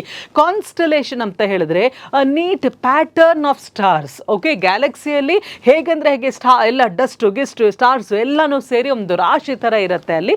ಬಟ್ ಕಾನ್ಸ್ಟಲೇಷನಲ್ಲಿ ಅರೇಂಜ್ಮೆಂಟ್ ಆಫ್ ದ ಸ್ಟಾರ್ಸ್ ಅಥವಾ ಹೆವೆನ್ಲಿದು ಏನೇನು ಸೆಲೆಸ್ಟಿಯಲ್ ಬಾಡೀಸ್ ಇರುತ್ತೆ ಅದೆಲ್ಲ ಒಂದು ನೀಟ್ ಪ್ಯಾಟರ್ನ್ ಆಗಿ ಇರೋವಂಥದ್ದನ್ನು we call it as a constellation. All right. So a series of stars ಅಂತ ಹೇಳುವಾಗ we call it as a constellation. Galaxy ಅದು ಸ್ಟಾರ್ ಸಂಬಂಧಪಟ್ಟಿದೆ, ಬಟ್ ಅದು ನೀಟಾಗಿ ಇರೋವಂಥದ್ದಲ್ಲ. ಗ್ಯಾಲಕ್ಸಿ ಅಂತ ಅಂದರೆ ಒಂದು collection of stars, millions of stars ಅಂತ ಅಂದ್ಕೊಳ್ತೀವಿ. ಸೊ ದೇರ್ಫೋರ್ ಇದೆಲ್ಲ. ಕ್ಯಾರವಾನ್ ಅಂತ ಹೇಳಿದ್ರೆ ಪಾಪ್ಯುಲರ್ ಆಗಿ ಅದೇನು ಅಂದರೆ, ಫಾರ್ ಎಕ್ಸಾಂಪಲ್, ಈಗ ಯಾರು they go for pilgrimage. Okay, ಒಂದು ತೀರ್ಥಯಾತ್ರೆಗೆ ಹೋಗಬೇಕು ಅಂತಂದರೆ ಈ ಡೆಸರ್ಟ್ಸಲ್ಲಿ ಇರೋರು, ಪರ್ಟಿಕ್ಯುಲರ್ ಆಗಿ ಅಂದರೆ ಮರುಭೂಮಿಯಲ್ಲಿ ಇರೋರು, ಅರಬ್ ಕಂಟ್ರೀಸಲ್ಲೆಲ್ಲನೂ. So they want to go to a holy place ಅಂತ ಹೇಳಿದಾಗ ಅವರೆಲ್ಲನೂ ಸಹ ಕ್ಯಾಮಲ್ಸ್ ಮೇಲೆ ಅವರ ಕಂಪ್ಲೀಟ್ ಎಷ್ಟೋ ವರ್ಷಗಳಾಗುತ್ತೆ ಅಲ್ಲಿ ಹೋಗಬೇಕು, ಕಾಲ್ನಡಿಗೆಯಲ್ಲಿ ಹೋಗುವಂಥದ್ದು. ಸೊ ಒಂಟೆ ಮೇಲೆ ಅವ್ರದ್ದೆಲ್ಲ ಬಟ್ಟೆ, ಮಕ್ಕಳು ಮತ್ತು ಏನೇನು ಬೇಕು ಮನೆ ಪದಾರ್ಥಗಳು ಅದನ್ನೆಲ್ಲ ತಗೊಂಡು ಮನೆಯೇ ಬಿಟ್ಟು, ಊರು ಬಿಟ್ಟು ಆ ಒಂದು ಪವಿತ್ರವಾದ ಒಂದು ಸ್ಥಳಕ್ಕೆ ಹೋಗ್ತಾರಲ್ಲ. ಸೊ ಆ ಒಂದು ಪ್ರಾಸೆಸ್ಸನ್ನು ನಾವೇನು ಅಂದರೆ ಒಬ್ರಿಬ್ರು ಹೋಗುವಂಥದ್ದಲ್ಲ, ಸಾವಿರಾರು ಜನ ಮೈಲಿಗಟ್ಟಲೆ ಒಂಟೆ ಮೇಲೆ ಹೋಗ್ತಾರೆ. ಓಕೆ, ಕಂಪ್ಲೀಟ್ ಮನೆಗಳೇ ಹೋಗುತ್ತೆ, ಎಲ್ಲ ಅವರ ಜನರು ಅವರೆಲ್ಲ ಒಟ್ಟಿಗೆ ಹೋಗ್ತಾರೆ. So that is called as a caravan. So complete line of camels taking the people, their belongings, everything. So usually ಆಗಿ ಕ್ಯಾರವಾನ್ ಅಂತ ಹೇಳಿದ್ರೆ ನಾವು ಅದನ್ನು ರೆಫರ್ ಮಾಡ್ತೀವಿ. ಹೋರ್ಡ್, HORD, ಹೋರ್ಡ್ ಅಂದರೆ group of people. Okay, so ಹಾಗಾಗಿ ಇಲ್ಲಿ ಸಿರೀಸ್ ಆಫ್ ಸ್ಟಾರ್ಸ್ಗೆ ಕಾನ್ಸ್ಟಲೇಷನ್ ಅಂತ ನಾವು ತಗೊಳ್ಬಹುದು. Okay, then select the option that can be used as a one word substitute for the given group of words. So here also one word, one who does something and not professionally but for pleasure. ಅಂದ್ರೇನು, ಒಂದು ವೃತ್ತಿಯಾಗಿ ಅಲ್ಲ, but ಏನೋ ಒಂದು interest ಇಂದ ಒಂದು ಹಾಬಿಯಾಗಿ ಮಾಡೋವಂಥವ್ರನ್ನ ನಾವೇನಂತ ಕರಿತೀವಿ. ಫಾರ್ ಎಕ್ಸಾಂಪಲ್, ಯಾರಿಗೋ ಫೋಟೋಗ್ರಫಿ ಇಷ್ಟ ಇರ್ಬೋದು, ಟೇಕಿಂಗ್ ಪಿಕ್ಚರ್ಸ್. ಆ ಥರ ಬಟ್ ಆದರೆ ಅವರು ಪ್ರೊಫೆಷ್ನಲ್ ಫೋಟೋಗ್ರಾಫರ್ ಅಲ್ಲ, ಯಾವುದೋ ಒಂದು ಸ್ಟುಡಿಯೋ ಇಟ್ಕೊಂಡಿಲ್ಲ ಅಥವಾ ಫೋಟೋಗ್ರಫಿನ ಒಂದು ಕೋರ್ಸ್ ಮಾಡಿಲ್ಲ, ಒಂದು ಪ್ರೋಗ್ರಾಮ್ ಮಾಡಿಲ್ಲ, ಆದರೂ ಫೋಟೋಗ್ರಫಿ ಇಷ್ಟ ಅಂದರೆ ಒಂದು ಪರ್ಸ್ನಲ್ ಪ್ಲೆಷರಿಗೋಸ್ಕರ ನಾವು ಮಾಡೋ ಅಂಥದ್ದನ್ನು ಏನಂತ ಕರಿತೇವೆ. ಪ್ರೊಫೆಷ್ನಲ್ ಅಂತ ಅಂದರೆ ಅದೇ ವೃತ್ತಿ, ಅದೇ ಆಕ್ಯುಪೇಷನ್ ಅಂತ ಅಂದ್ಕೊಂಡವ್ರನ್ನ ನಾವು ಪ್ಲೆಷರ್ಗೆ ಅಂತ ಹೇಳೋಕ್ಕಾಗಲ್ಲ, ಅದು ವೃತ್ತಿ, ಮಾಡಲೇಬೇಕು, ಡ್ಯೂಟಿ ಅದು. ಮೆಚ್ಯೂರ್ ಅಂತ ಅಂದರೆ ಪ್ರಬುದ್ಧವಾದ, ಅಂದರೆ ಒಂದು ತಿಳಿವಳಿಕೆ ಹೆಚ್ಚಿನ ಮಟ್ಟಕ್ಕೆ ಇರುವಂಥದ್ದು. ಇಮ್ಮೆಚ್ಯೂರ್ ಅಂತಂದರೆ where there is no maturity or lack of maturity. Amateur ಅಂತ ಅಂದರೆ not a professional person but a person who does something for the sake of personal pleasure. ಅಂದರೆ ಏನು, ನನಗೆ ಪರ್ಸನಲಾಗಿ ಖುಷಿ ಕೊಡ್ತಿದೆ ಹಾಗಾಗಿ ಇದನ್ನು ಮಾಡ್ತಿದ್ದೇನೆ ಹೊರತು ದುಡ್ಡುಗೋಸ್ಕರನೋ ಅಥವಾ ಬೇರೆ ಏನೋ ಒಂದು ವೃತ್ತಿಗೋಸ್ಕರನೋ ಅಲ್ಲ. ಸೊ ದೇಫೋ ಇಷ್ಟಕ್ಕೂ ಸೇರಿ ಒಂದು ವರ್ಡ್ ಏನು ಅಂತ ಅಂದರೆ it is called as amateur. ಈಗ ಜರ್ನಲಿಸ್ಟು ಸಹ ಅವ್ರಿಗೆ ಕ್ಯೂರಿಯಾಸಿಟಿ ಇರುತ್ತೆ ಎಲ್ಲೆಲ್ಲಿ ಏನು ಆಗ್ತಿದೆ ಅಂತ ಹೇಳಿ, ಆದರೆ ಜರ್ನಲಿಸ್ಟಿಕ್ ಫೀಲ್ಡಲ್ಲಿ ಹೋದರೆ ಅವರು ಜರ್ನಲಿಸ್ಟ್ಸ್ ಆಗ್ತಾರೆ. ಆದರೆ ಜಸ್ಟ್ ಫಾರ್ ಕ್ಯೂರಿಯಾಸಿಟಿ, ನಿಮಗೆ ನ್ಯೂಸ್ ಕಲೆಕ್ಷನ್, ನ್ಯೂಸ್ ಪೇಪರ್ ಇದು ಅದೆಲ್ಲ ಬೇಕು ಅಂತ ಹೇಳುವಾಗ ಎಲ್ಲೆಲ್ಲಿ ಏನು ಆಗ್ತಿದೆ ಅನ್ನೋ ಕುತೂಹಲ ನಿಮ್ಮಲ್ಲಿತ್ತು ಅಂದರೆ you are amateur journalist. Okay, so just for personal hobby. Okay, then so the answer is number 4, amateur. Then select the most appropriate antonym of the word polite. Polite ಅಂದ್ರೇನು, ಬಹಳ ನಮ್ರವಾಗಿ ಇರುವಂಥದ್ದನ್ನು we call it as politeness. ಅಂದರೆ ವಿಧೇಯತೆ ಅಲ್ಲ, ಯಾವಾಗ ಎಲ್ಲಿ ಒಂದು ಗೌರವದಿಂದ ನಡ್ಕೊಳ್ಳುವಂಥದ್ದು, ಬಹಳ ಸಾಫ್ಟ್ ಆ್ಯಂಡ್ ಒಂದು ಪ್ರಿನ್ಸಿಪಲ್ಡ್ ಆಗಿ ಇರುವಂಥದ್ದನ್ನು, ಮತ್ತು without being rude, without being harsh, kind ಆಗಿ ಇನ್ನೊಬ್ರಿಗೆ ಗೌರವ ಕೊಟ್ಟು ಮಾತಾಡ್ಸೋದನ್ನು we call it as being polite. Okay, now the rude and insensitive murderer pleaded for mercy in the court. Okay, so ಇಲ್ಲಿ all right. So antonym of the word polite. ಈಗ ಪೊಲೈಟ್ಗೆ opposite ಯಾವುದು ಅಂತ ಅವ್ರು ಕೇಳ್ತಾ ಇರೋದು. ಸೊ ಪೊಲೈಟ್ಗೆ ಆಪೋಸಿಟ್ ಪ್ಲೀಡೆಡ್ ಅಂತ ಹೇಳಿದ್ರೆ ರಿಕ್ವೆಸ್ಟಿಂಗ್, ಬೇಡ್ಕೊಡುವಂಥದ್ದು. ಅವನೇನು ಮಾಡ್ತಿದ್ದಾನೆ, ಆ ಮರ್ಡರರ್, ಅವನು ಕೊಲೆ ಮಾಡ್ದ, ಬಟ್ ಆ ಮರ್ಡರರ್ ಬಂದು ಕೋರ್ಟಲ್ಲಿ ಬಂದು ಜಡ್ಜ್ ಹತ್ರ ಮರ್ಸಿ ಕೇಳ್ತಾ ಇದ್ದಾನೆ, ನಮಗೆ ಕ್ಷಮಿಸ್ಬೇಡಿ ಅಂತ ಹೇಳಿ. ಸೊ ಪ್ಲೀಡಿಂಗ್ ಅಂತಂದರೆ ರಿಕ್ವೆಸ್ಟಿಂಗ್, ಬೆಗ್ಗಿಂಗ್. ಓಕೆ, ಮರ್ಸಿ ಅಂದರೆ ಕರುಣೆ, ದಯೆ. ಇನ್ಸೆನ್ಸಿಟಿವ್ ಅಂತ ಹೇಳಿದರೆ ಇನ್ನೊಬ್ಬರ ಭಾವನೆಗೆ ನಮ್ಮಲ್ಲಿ ಯಾವಾಗ ಒಂದು ಸೆನ್ಸಿಟಿವ್ನೆಸ್ ಇರೋದಿಲ್ವೋ ಅದನ್ನು ನಾವು ಇನ್ಸೆನ್ಸಿಟಿವ್. ರೂಡ್ ಅಂತ ಅಂದರೆ ಬಹಳ ಒಂಥರ ರಫ್ ಆ್ಯಂಡ್ ಟಫ್ ಆಗಿ ಮಾತಾಡೋ ಅಂಥದ್ದು, ಬಹಳ ದಯೆ ಇಲ್ಲದೆ ನಡ್ಕೊಳ್ಳೋ ಅಂಥದ್ದು, that is called as rudeness in behaviour. ಪೊಲೈಟ್ಗೆ ಆಪೋಸಿಟ್ ಏನು, ಪ್ಲೀಡೆಡ್ ಅಲ್ಲ, ಮರ್ಸಿ ಅಲ್ಲ, polite insensitive, polite rude is the opposite. Okay, fourth one insensitive ಅಲ್ಲ. Okay, so fourth one is the right opposite, polite, rude. Polite ಅಂದರೆ ಗೌರವ ಕೊಟ್ಟು ಮಾತಾಡೋದು, rude ಅಂತ ಹೇಳಿದ್ರೆ ಅಗೌರವದಿಂದ ಮಾತಾಡೋವಂಥದ್ದು. The following sentence has been split into 4 segments. Identify the segment that contains an error. So ಇಲ್ಲಿ ಅಗೇನ್ ಆಸ್ ಯು ನೋ 4 ಭಾಗಗಳಿದೆ. ಸೊ ಯಾವ ಏರಿಯಾದಲ್ಲಿ ದೇರ್ ಇಸ್ ಅ ಮಿಸ್ಟೇಕ್ ಅನ್ನೋದನ್ನು ನೋಡೋಣ. The newspaper reported that it was a mystery how the thieves enter into the house. Okay, ಈಗ newspaper ಏನು ಹೇಳ್ತಿದೆ, news reported ಅಂತ ಅಂದ ಕೂಡಲೇ ಅದು ಪಾಸ್ಟ್ ಟೆನ್ಸ್, ನೆನ್ಪಿಟ್ಕೊಳ್ಳಿ. All right. So newspaper ಏನಂತ ಹೇಳ್ತು, ಅವ್ರು ಹೇಳ್ತಿದ್ದಾರೆ ಅದು ಒಂದು ಮಿಸ್ಟರಿ, ಅದು ಯಾರಿಗೂ ಸಾಲ್ವ್ ಮಾಡಿದೆ ಒಂದು ನಿಗೂಢವಾದ ರಹಸ್ಯ ಅದು ಅಂತ. Was that the reported that, ಅದು ಒಂದು ರಹಸ್ಯ ಯಾವುದು ಅಂತ ಹೇಳಿದ್ರೆ ಕಳ್ಳರು ಹೇಗೆ ಬಂದು ಮನೆಗೆ ನುಗ್ಗಿದರು. ಈಗ ನುಗ್ಗಾಗಿದೆ, ತಗೊಂಡಾಗಿದೆ, ಎಲ್ಲ ಆಗಿದೆ, past tense. All right. So ಇಲ್ಲೇನು ಮಿಸ್ಟೇಕ್ಸ್ ಆಗಿದೆ ಇಲ್ಲಿ, the newspaper reported, the newspaper told that it was a mystery. Okay, ಇಲ್ಲೆಲ್ಲ fine, no problem. How the thieves entered, ಹೇಗೆ ಆ ಕಳ್ಳರು ಎಂಟರ್ ಆಗಿದ್ರು ಅನ್ನೋದಕ್ಕೆ ಎಂಟರ್ ಅಲ್ಲ ಎಂಟರ್ಡ್ ಬರಬೇಕು, because past tense. Into the house, ಇಲ್ಲೇನು problem ಇಲ್ಲ. So the problem is in part C. Okay, so into the ಹೌಸಲ್ಲಿ there is no problem. How the thieves entered, ಹೇಗೆ ಎಂಟರ್ ಆದರು, past tense ಇರೋದ್ರಿಂದ ED ಬರಬೇಕಿತ್ತು, but ಅಲ್ಲಿ ED ಕೊಟ್ಟಿಲ್ಲ. So there is a problem there. And that it was a mystery, no problem here, it's correct. And the newspaper reported is also fine. So therefore sentence number 2 has got the error. Okay, so that is a segment that you have to identify. Select the word that is opposite in meaning to the given word. Okay, so here adversity ಇದರ opposite ಅಂತಂದರೆ ಆ್ಯಂಟನಿಮ್. Adverse ಅಂತ ಅಂದರೆ ಏನು, ಬಹಳ ಕಷ್ಟ, ವಿರುದ್ಧವಾಗಿ ಇರುವಂಥದ್ದು ಯಾವುದು. ಈಗ ಪ್ರಾಸ್ಪೆರಿಟಿ ಅಂತ ಹೇಳಿದ್ರೆ ಎಲ್ಲವೂ ಸಹ ಬಹಳ ಒಂಥರ ಸಮೃದ್ಧಿಯಿಂದ ಇರುವಂಥದ್ದನ್ನು ಪ್ರಾಸ್ಪೆರಿಟಿ ಅಂತ ಕರಿತೇವೆ. ಕಷ್ಟಗಳು ಬಂದಾಗ ಅದನ್ನು ನಾವೇನು ಹೇಳ್ತೀವಿ, ಅಡ್ವರ್ಸಿಟಿ. ವಿಧಿನೇ ನಮ್ಮ ವಿರುದ್ಧ ಹೋದ ಹಾಗೆ. So that is called as adversity. So adversity ಅಂತ ಹೇಳಿದ್ರೆ ಬಹಳ ಕಷ್ಟ ಕಾರ್ಪಣ್ಯಗಳು ಬರುವಂತಹ ಸಮಯ, ದಟ್ ಈಸ್ ಅಡ್ವರ್ಸಿಟಿ. ನಾವು ಲೆಟ್ ಅಸ್ ಸಿ ಫಾರ್ಚ್ಯೂನ್, ಅದೃಷ್ಟ. ಅಫ್ಲಿಕ್ಷನ್ ಅಂತ ಅಂದರೆ ಏನಾದರೂ ರೋಗ ಬಂದು ಅಥವಾ ಏನಾದರೂ ಒಂದು ಕಷ್ಟಗಳು ಬಂದಾಗ ಅದನ್ನು ನಾವು affliction. So adversity meaning affliction. Brilliance ಅಂತ ಅಂದರೆ ಏನು, ಸ್ಮಾರ್ಟ್ನೆಸ್, ಇಂಟೆಲಿಜೆನ್ಸ್. ಪೆನ್ಯೂರಿ ಅಂತ ಅಂದರೆ ಪಾವರ್ಟಿ, ಬಡತನ. ಓಕೆ, ಇಲ್ಲಿ ಅಡ್ವರ್ಸಿಟಿಗೆ ಮೀನಿಂಗ್ ಅಫ್ಲಿಕ್ಷನ್, ಪೆನ್ಯೂರಿ ಇದೆಲ್ಲನೂ ಬಡತನದ ಅರ್ಥನೇ. ಸೊ ಆಪೋಸಿಟ್ ಯಾವ್ದು ಕರೆಕ್ಟ್ ಬರ್ತಿದೆ, ಫಾರ್ಚ್ಯೂನ್. ಆಲ್ ರೈಟ್, ಅದೃಷ್ಟ ಅಂತ ಹೇಳಿ. So that is the right one, opposite for the given word. Then now select the option that expresses the given sentence in the active voice. So ಈಗ previous question ಅಲ್ಲಿ ನಾವು ಅದನ್ನು passive ಅಲ್ಲಿ ನೋಡಿದ್ವಿ. ಈಗ ಅವ್ರೇನು ಮಾಡಿದ್ದಾರೆ, ಪ್ಯಾಸಿವ್ ಅಲ್ಲಿ ಕೊಟ್ಟಿದ್ದಾರೆ, ನಾವು ಆಕ್ಟಿವ್ ಮಾಡಬೇಕು. ನಾವು let the farewell be bidden to our seniors ಅಂದರೆ ಸೀನಿಯರ್ಸ್ಗೆ ಒಂದು ಫೇರ್ವೆಲ್ ಕೊಡೋದಾಗಲಿ, ಕೊಡುವುದಾಗಲಿ ಅಂತ ಹೇಳಿ. ಈಗ ನೋಡಿ again let me give you the sequence of it. Active ವಾಯ್ಸಲ್ಲಿ SVO ಇರಬೇಕು. S stands for subject, V for verb, O for object. Remember this. So ಈ ಆರ್ಡರಲ್ಲಿ ಇತ್ತು ಅಂದರೆ ಅದು ಆಕ್ಟಿವ್. ಬಟ್ ಪ್ಯಾಸಿವಲ್ಲಿ ಏನಿರಬೇಕು, OVS ಬರಬೇಕು. OVS ಬಂದಾಗ object is important, subject is not important. ಅವ್ರು ಯಾರು ಹೇಳಿದ್ರೆ ನಮ್ಗೆ ಬೇಕಿಲ್ಲ.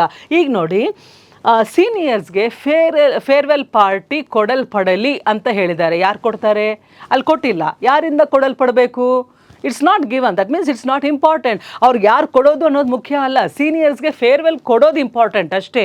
ಹೂ ever gives is immaterial. All right, so let the farewell. So ಅದಕ್ಕೋಸ್ಕರ ಅವ್ರು ಏನು ಮಾಡಿದ್ದಾರೆ, ಲೆಟ್ ಕೊಡಲ್ಪಡಲಿ, let the farewell be bidden ಕೊಡಲ್ಪಡಲಿ ಅಂತ ಕೊಟ್ಟಿದ್ದಾರೆ. ಯಾರಿಗೆ, ಸೀನಿಯರ್ಸ್ಗೆ. ಸೊ ಲೆಟ್ ದ ಫೇರ್ವೆಲ್ ಏನನ್ನು ಕೊಡಬೇಕು, ಫೇರ್ವೆಲ್ ಅಂದರೆ ಏನು, ಅವ್ರಿಗೆ ವಿದಾಯ ಸಮಾರಂಭ. Okay, so let the farewell be bidden to our seniors. So ಅಲ್ಲಿ okay, farewell be bidden to our seniors. Farewell is the ಇವಾಗ ಸಬ್ಜೆಕ್ಟ್ ಇಲ್ಲ ಅಲ್ಲಿ.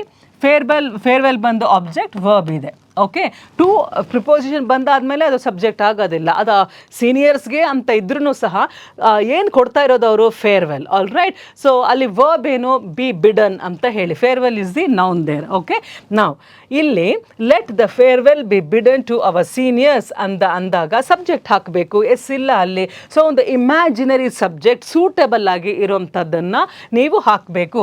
ಫಾರ್ ಎಕ್ಸಾಂಪಲ್ ಕನ್ನಡದಲ್ಲಿ ಮಾಡೋಣ. ಅದು ಸ್ವಲ್ಪ ಚೇಂಜ್ ಮಾಡ್ತೀನಿ, ಬಿಕಾಸ್ ಸೀನಿಯರ್ಸ್ಗೆ ನಂಗೆ ಕರೆಕ್ಟ್ ಪದ ಸಿಗಲ್ಲ. ಹಿರಿಯ ವಿದ್ಯಾರ್ಥಿಗಳಿಗೆ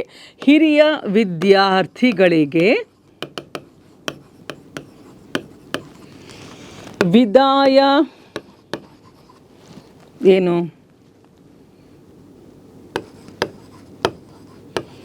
ಸಮಾರಂಭ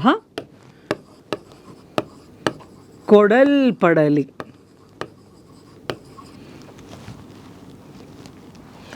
ಹಿರಿಯ ವಿದ್ಯಾರ್ಥಿಗಳಿಗೆ ವಿದಾಯ ಸಮಾರಂಭ ಮಾಡಲ್ಪಡಲಿ ಅಥವಾ ಕೊಡಲ್ಪಡಲಿ. Let the farewell be bidden to our seniors. Okay, ಆವಾಗ ಯಾವ ರೀತಿ ನಾವು ಹೇಳಬೇಕು, ಕೊಡಲ್ಪಡಲಿ ಅಂತ ಹೇಳಿದಾಗ ನಾವು ಕನ್ನಡದಲ್ಲಿ ಮತ್ತೆ ವಿದ್ಯಾರ್ಥಿಗಳಿಗೆ ವಿದಾಯ ಸಮಾರಂಭ ಕೊಡಲ್ಪಡಲಿ ಅನ್ನೋದು ಈಗ ಸಬ್ಜೆಕ್ಟ್ ಬೇಕು ಆ್ಯಕ್ಟಿವ್ ಮಾಡೋವಾಗ. ಓಕೆ, ಹಾಗಾಗಿ ಕಿರಿಯ ವಿದ್ಯಾರ್ಥಿಗಳು ವಿದಾಯ ಸಮಾರಂಭವನ್ನು ಕೊಡಲ್ಪಡಬೇಕು ಅಥವಾ ಕೊಡಬೇಕು. ಕಿರಿಯ ವಿದ್ಯಾರ್ಥಿಗಳು ಒಂದು ವಿದಾಯ ಸಮಾರಂಭವನ್ನು ಹಿರಿಯ ವಿದ್ಯಾರ್ಥಿಗಳಿಗೆ ಕೊಡಬೇಕು. All right, so this is active. ಅಲ್ಲಿ ಕಿರಿಯ ವಿದ್ಯಾರ್ಥಿಗಳನ್ನು ನೀವು ಅಡಿಷ್ನಲ್ ಆಗಿ ಸೇರಿಸ್ಕೊಳ್ತಿದ್ದೀರಾ. ಯಾಕೆ ಅಂತಂದರೆ ಇನ್ಯಾರು ಕೊಡ್ತಾರೆ, ಒಂದು ಕಾಲೇಜ್ ಅವರೋ ಸ್ಕೂಲ್ ಅವರೋ ಅದು ವಿದ್ಯಾರ್ಥಿಗಳು ಕೊಡಬೇಕು. ದಾರಿಯಲ್ಲಿ ಹೋಗೋರು ಕೊಡೋಕ್ಕಾಗಲ್ಲ, ಗೌರ್ಮೆಂಟ್ ಆಫೀಸರ್ಸ್ ಕೊಡೋಕ್ಕಾಗೋದಿಲ್ಲ.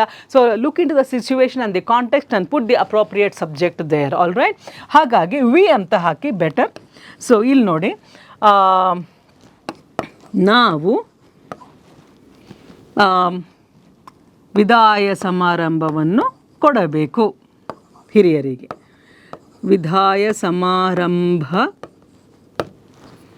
ವನ್ನು ಹಿರಿಯ ವಿದ್ಯಾರ್ಥಿಗಳಿಗೆ ಕೊಡಬೇಕು. ಓಕೆ, ನಾವು ಕೊಡಬೇಕು ಅನ್ನೋದು ಆ್ಯಕ್ಟಿವ್, ಅವರಿಗೆ ಕೊಡಲ್ಪಡಬೇಕು ಪ್ಯಾಸಿವ್. ಇಷ್ಟೇ, ನಾವು ಕೊಡಬೇಕು ಅನ್ನೋದನ್ನು, ಕೊಡಲ್ಪಡಬೇಕು ಅನ್ನೋದನ್ನು ಅದು ಪ್ಯಾಸಿವ್, ಇದು active. So similarly let the farewell be Biden ಅನ್ನುವಾಗ ವಿ ಶುಡ್ ಅಲ್ಲಿ ಏನು ಬರಬೇಕು? ಓಕೆ, ಇವರು ಲೆಟ್ ಅಂತ ಹಾಕಿದ್ದಾರೆ, ಲೆಟಸ್ ಅಂತಲೂ ಹಾಕ್ಬೋದು, ಅಥವಾ ಓಕೆ ವಿ ಶುಡ್ ಅನ್ನೋದನ್ನು ಲೆಟಸ್ ಅಂತ ಹಾಕ್ಕೊಂಡಿದ್ದಾರೆ. ಫೈನ್. ಲೆಟ್ ಅಸ್ ಬಿಡ್ ಫೇರ್ವೆಲ್. ನಾವು we should be Biden farewell by our seniors. ಇದು ತಪ್ಪು. ಯಾಕೆ ಅಂತಂದರೆ what is the meaning here? ಅವರಿಂದ ನಮಗೆ ಬೀಳ್ಕೊಡುಗೆ ಆಗಲಿ ಅನ್ನೋ ಥರ ಇದೆ ಇದು. ಓಕೆ, ಮೀನಿಂಗೇ ಚೇಂಜ್ ಆಗ್ತಾ ಇದೆ. So therefore this is wrong. Hour seniors should ಬಿಡ್ ಫೇರ್ವೆಲ್ ಟು ಅಸ್ ಅಂದರೆ ನಮ್ಮ ಸೀನಿಯರು ನಮಗೆ ಬೀಳ್ಕೊಡಲಿ. ಟೆನ್ಸ್ ಬೇರೆ ಅರ್ಥ ಅಲ್ಲಿ. ವಿ ಶುಡ್ ಬಿ ಬಿಡನ್ ಅಂತ ಅಂದ್ರೇನು? ನಮಗೆ ಅವರಿಂದ ಫೇರ್ವೆಲ್ ಕೊಡಲ್ಪಡಲಿ ಅಂತ ಇದೆ ಇಲ್ಲಿ ನಮ್ಮ ಸೀನಿಯರ್ಸು ನಮಗೆ ಫೇರ್ವೆಲ್ ಕೊಡಲಿ. Okay, so this is also wrong. Second one, let us bid farewell to our seniors. Now kodana farewell to our seniors. That is the right one. Okay, so the third one is right. So let us another subject, bid is the verb. Okay, farewell is the object. So let me write it for you again neatly. So illi SVO anta helidre let us subject ಆಯಿತು, bid verb, okay, farewell object. ಓಕೆನಾ? Let us is a subject, bid is the verb and farewell is the object. ನಾವು let us bid ಅಂದರೆ action, ಅವ್ರು ಕೊಡೋವಂಥದ್ದು. Farewell ಕೊಡೋಣ to our seniors. This is the additional part. ಓಕೆನಾ? So ಹಾಗಾಗಿ the third option is the right one. Fine. Then rearrange the parts of the sentence in correct order. Now we see ಇದೊಂದು ಹೊಸ exercise. ಯಾವ ಥರ ಅಂತ ಹೇಳಿದ್ರೆ para jumbled sentences. Jumbled ಅಂದರೆ ಎಲ್ಲ ಮಿಕ್ಸ್ ಆಗಿರೋ ಅಂಥದ್ದು. ಸೊ ಇಲ್ಲಿ ಅರ್ಥ ಬರೋ ರೀತಿಯಲ್ಲಿ ಈ ಸೆಂಟೆನ್ಸಸ್ನ ರೀಅರೇಂಜ್ ಮಾಡಬೇಕು. ನೀವು ರೀಅರೇಂಜ್ ಮಾಡೋದು ಬೇಡ, ಅಲ್ಲಿರೋ ಆರ್ಡರ್ ಅವ್ರು ಕೊಟ್ಟಿದ್ದಾರೆ, ಅಲ್ಲಿ ಯಾವ ಆರ್ಡರ್ ಕರೆಕ್ಟ್ ಅಂತ ಹೇಳಿ ನೀವು ನೋಡಿ. The nano structures on the. Nano ಅಂತ ಹೇಳಿದ್ರೆ ಬಹಳ ಬಹಳ ಬಹಳ ಮೈನ್ಯೂಟಾಗಿ ಇವಾಗ ನ್ಯಾನೋ ಟೆಕ್ನಾಲಜಿ ಏನು ಬರ್ತಾ ಇದೆ ಅದಕ್ಕೆ ಸಂಬಂಧಪಟ್ಟಿರೋ ಅಂಥದ್ದು. ಸೊ ಅದು ಕೆಲವೊಂದು ಕೆಮಿಕಲ್ಸು ಅದು ಇದು ಎಲ್ಲನೂ ಕಂಪ್ಲೀಟಾಗಿ ಅದನ್ನು ಕಂಪ್ಲೀಟ್ ಸ್ಟ್ರಕ್ಚರಿಂಗ್ ಮಾಡಿ ಮಾಡೋವಂಥದ್ದು. So the nano structures on the, ಇಲ್ಲಿ ಆಪ್ಷನ್ಸ್ ಏನು PQRS ಅಂತ ಕೊಟ್ಟಿದ್ದಾರೆ. ಇದೆಲ್ಲ ಸೀಕ್ವೆನ್ಸ್ ಆಗಿ ಕಂಟಿನ್ಯೂ ಮಾಡಿ ಒಂದು ಪ್ಯಾರಾಗ್ರಾಫ್ ಮಾಡಬೇಕು ನಾವು.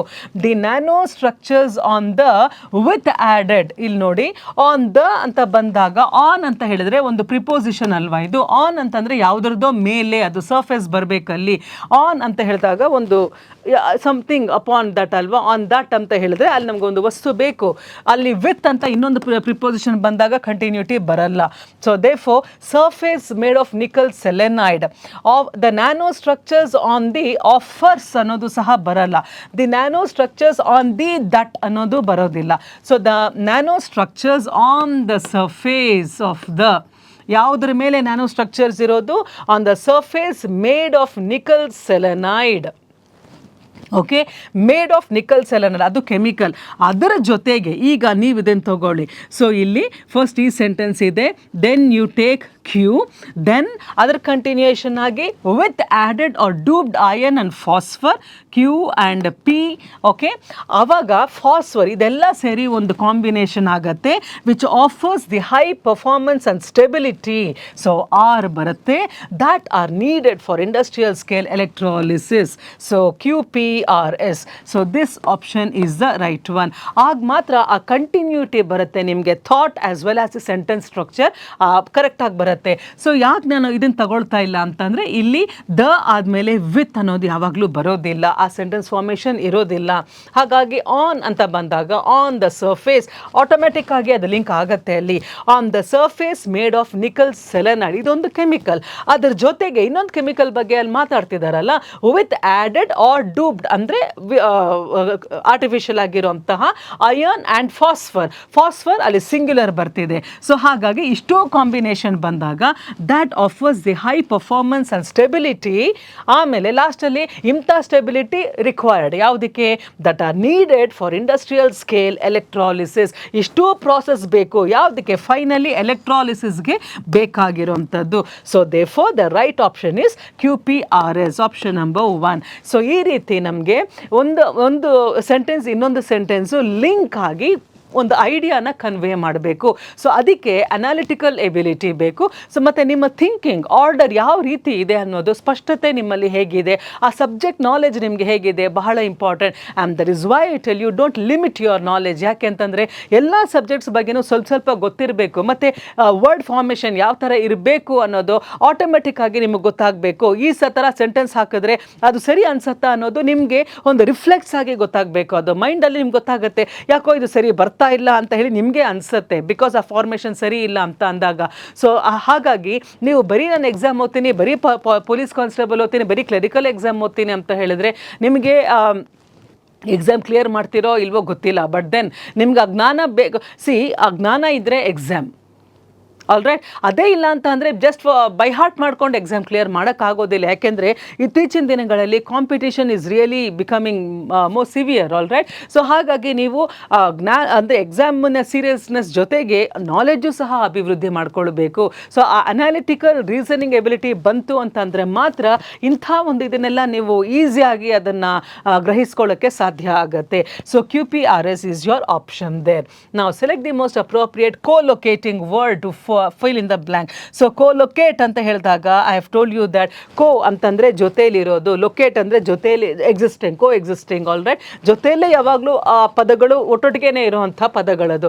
I listen to him with dash attention. ಇಲ್ಲೇನೋ ಬರಬೇಕು, ಅವ್ನು ಹೇಳೋದನ್ನು ನಾನು ಹೇಗೆ ಕೇಳ್ಕೊಂಡೆ ಅಂತಂದ್ರೇನು ಅಂತ ಎಲ್ಲೂ ಆ ಕಡೆ ಈ ಕಡೆ ಅಲುಗಾಡದೆ I was listening to him so seriously with all my attention. ಆ ವಿತ್ ಆಲ್ ಮೈ ಅಟೆನ್ಷನ್ಗೆ ಏನೋ ಒಂದು ಪದ ಇದೆ ಅಲ್ಲಿ. ಹೆಫ್ಟಿ ಅಂತ ಹೇಳಿದ್ರೆ ಬಹಳ ದೈತ್ಯಾಕಾರವಾಗಿ ಇರುವಂಥದ್ದು. So hefty man, hefty personality ಅಂತ ನಾವು ಹೇಳ್ತೀವಿ. ಅದು ಅದರ collocated word. It's a hefty, he is a hefty man ಅಂತ ಹೇಳ್ತೀವಿ. ಅಂದರೆ ದೈತ್ಯಾಕಾರವಾಗಿ ಬಹಳ ದೊಡ್ಡ ಗಾತ್ರ ಇರುವಂಥದ್ದನ್ನು ಹೆಫ್ಟಿನೆಸ್ ಅಂತ ಹೇಳ್ತೀವಿ. ಸೊ ಮ್ಯಾಸಿವ್, ಬಹಳ ದೊಡ್ಡ, massive earthquake, massive heart attack. Okay, so ಅದಕ್ಕೆ ಈ ಪದವನ್ನು ಬಳಸ್ತೇವೆ. Massive, something which is very huge alright. So that is called as massive heart attack, massive earthquake. Massive ಅಂದರೆ ಅದನ್ನು ಮೆಷರ್ ಮಾಡೋದಕ್ಕೂ ಕಷ್ಟ, ಅಂಥ ಒಂದು ದೊಡ್ಡ ಇದು. ರ್ಯಾಪ್ಟ್ ಅಂತ ಹೇಳಿದ್ರೇನು, ಕಣ್ಣು ಆ ಕಡೆ ಈ ಕಡೆ ಇದು ಮಾಡದೆ ಎಲ್ಲೂ ಸಹ ಚಂಚಲ ಆಗದೆ. ರ್ಯಾಪ್ಟ್ ಅಂದರೆ ಕಂಪ್ಲೀಟ್ಲಿ ಫೋಕಸ್ಡ್, ಕಂಪ್ಲೀಟ್ಲಿ ಕಾನ್ಸಂಟ್ರೇಟಿಂಗ್, ಅಂಥ ಒಂದು ತನ್ಮಯತೆಯಿಂದ, ಒಂದು ಮಗ್ನತೆಯಿಂದ ನಾವು ಕೇಳಿಸ್ಕೊಳ್ಳೋ ಅಂಥದ್ದನ್ನು it is called as rapt attention. ಏನೇ ಆದರೂ ಸಹ ಅಲ್ಲಿ ಮನಸ್ಸು ಚಂಚಲ ಆಗ್ತಾ ಇಲ್ಲ. So that is the focus, rapt attention. Vast area. So vast ಅಂತ ಹೇಳಿದ್ರೆ ವಿಶಾಲವಾದ. So okay, so vast knowledge, vast area. So ಇಲ್ಲಿ ಹೆಫ್ಟಿ ಅಲ್ಲ, ಮ್ಯಾಸಿವ್ ಅಲ್ಲ, ವಾಸ್ಟ್ ಅಲ್ಲ, ಇಲ್ಲಿಗೆ ಸೂಟ್ ಆಗುವಂಥದ್ದು rapt attention. So option number 3 is the right one. Then select the correct indirect form of the given sentence. So again this is another exercise which may be new for some of you. ಇಲ್ಲಿ ನಾವು ಮಾತಾಡ್ತಾ ಇರೋದು